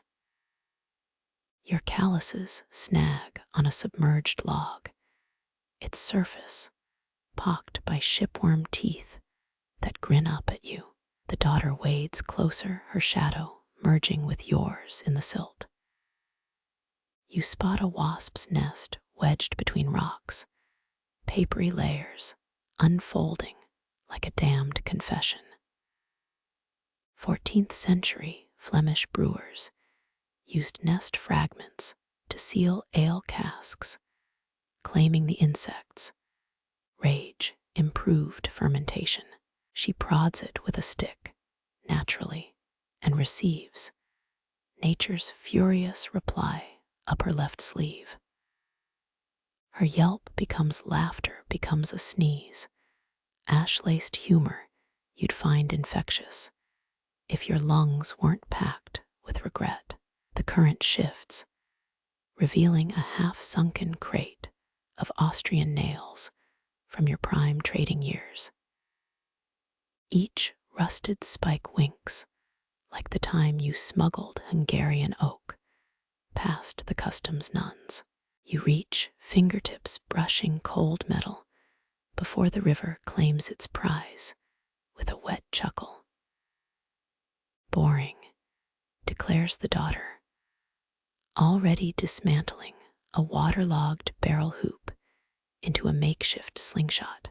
Her elbow cocks the posture identical to when she'd launch roasted chestnuts at the cathedral gargoyles.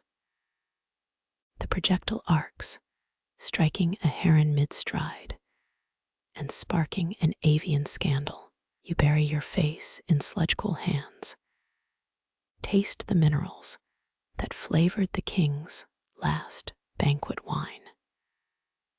3 frogs plop into the shallows, their bellies bloated with secrets. Your mind drifts to Venetian tradesmen floating mercury-coated barrels to fake enchanted cargo.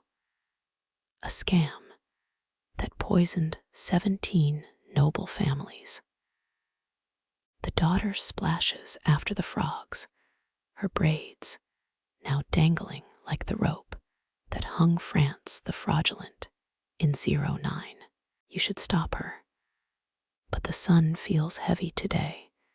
It's light, an overripe peach splitting down the middle.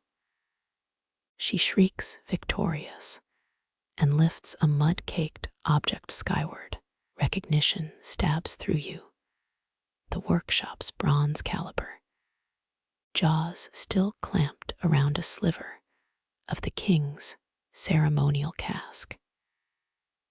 Its needle points southwest toward the quicksilver mines that birthed your family's ruin.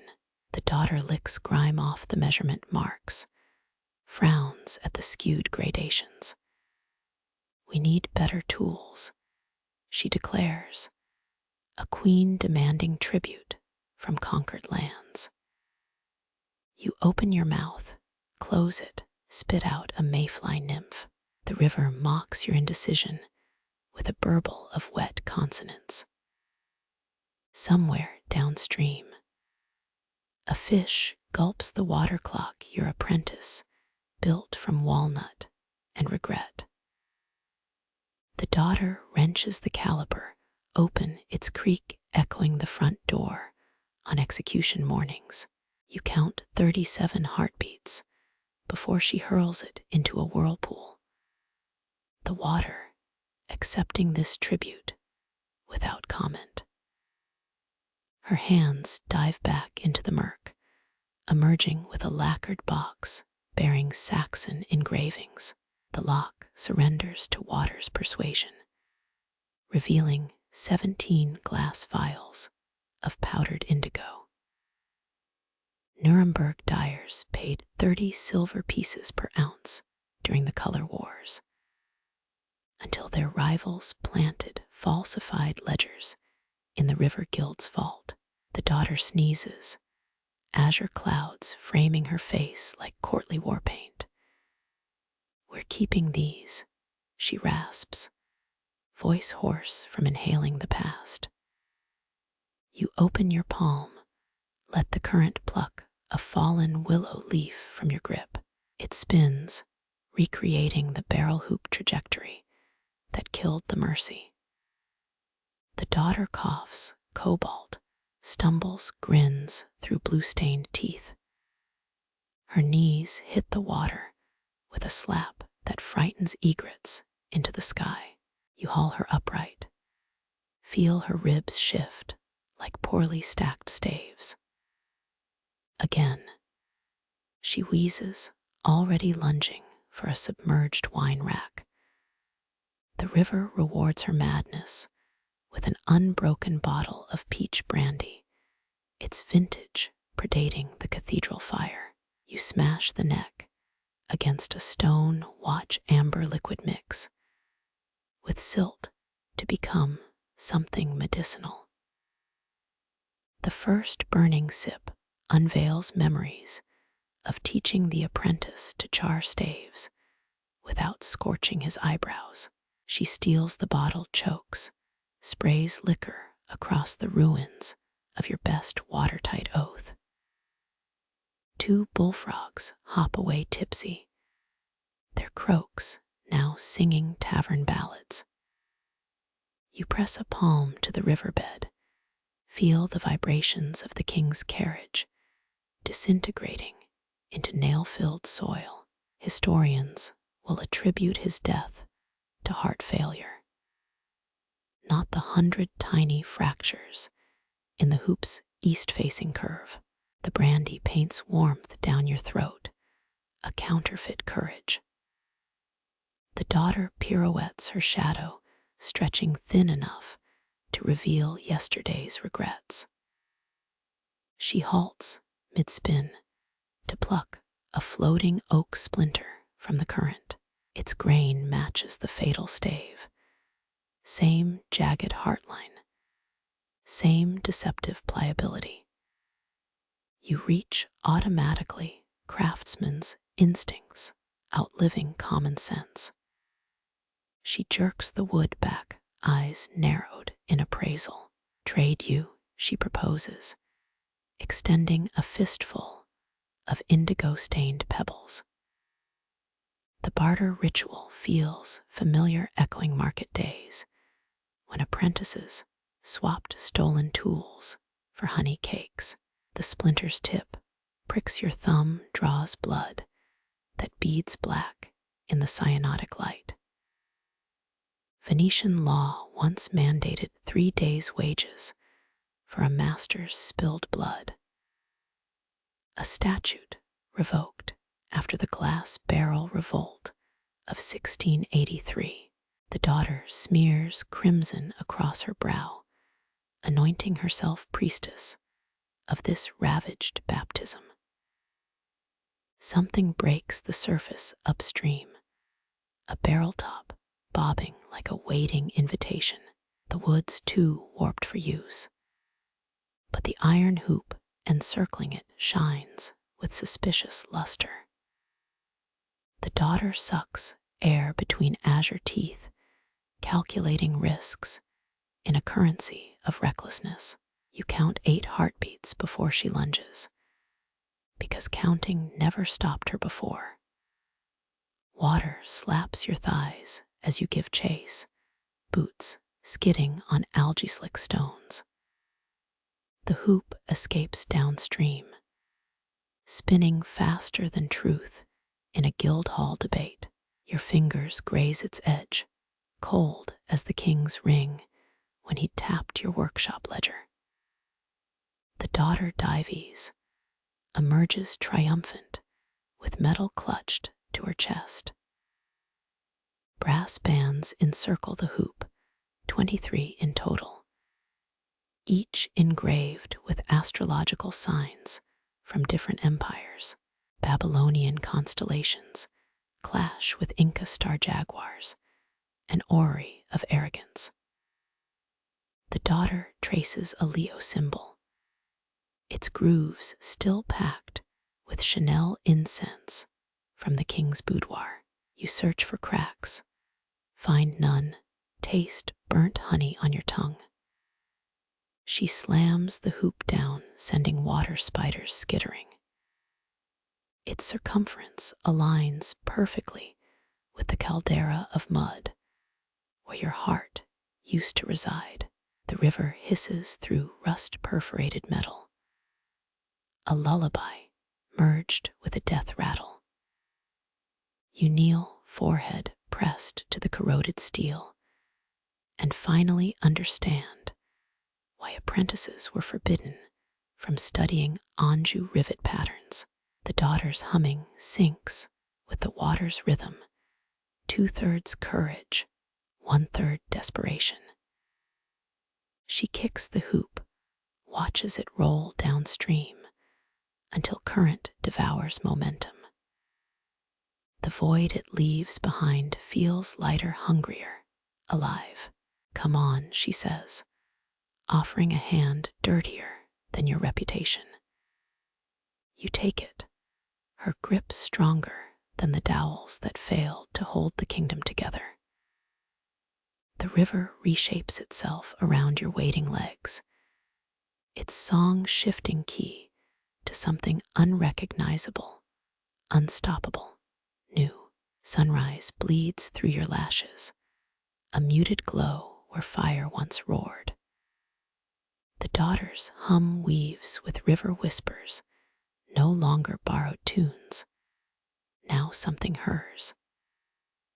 Ash floats like down feathers, 93 specks dissolving as you blink. Moonless midnight rituals fade, replaced by her laughter skipping stones across the water.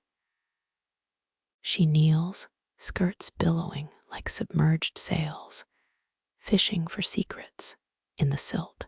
A cork bobs near her knee, your rival's insignia softened by time.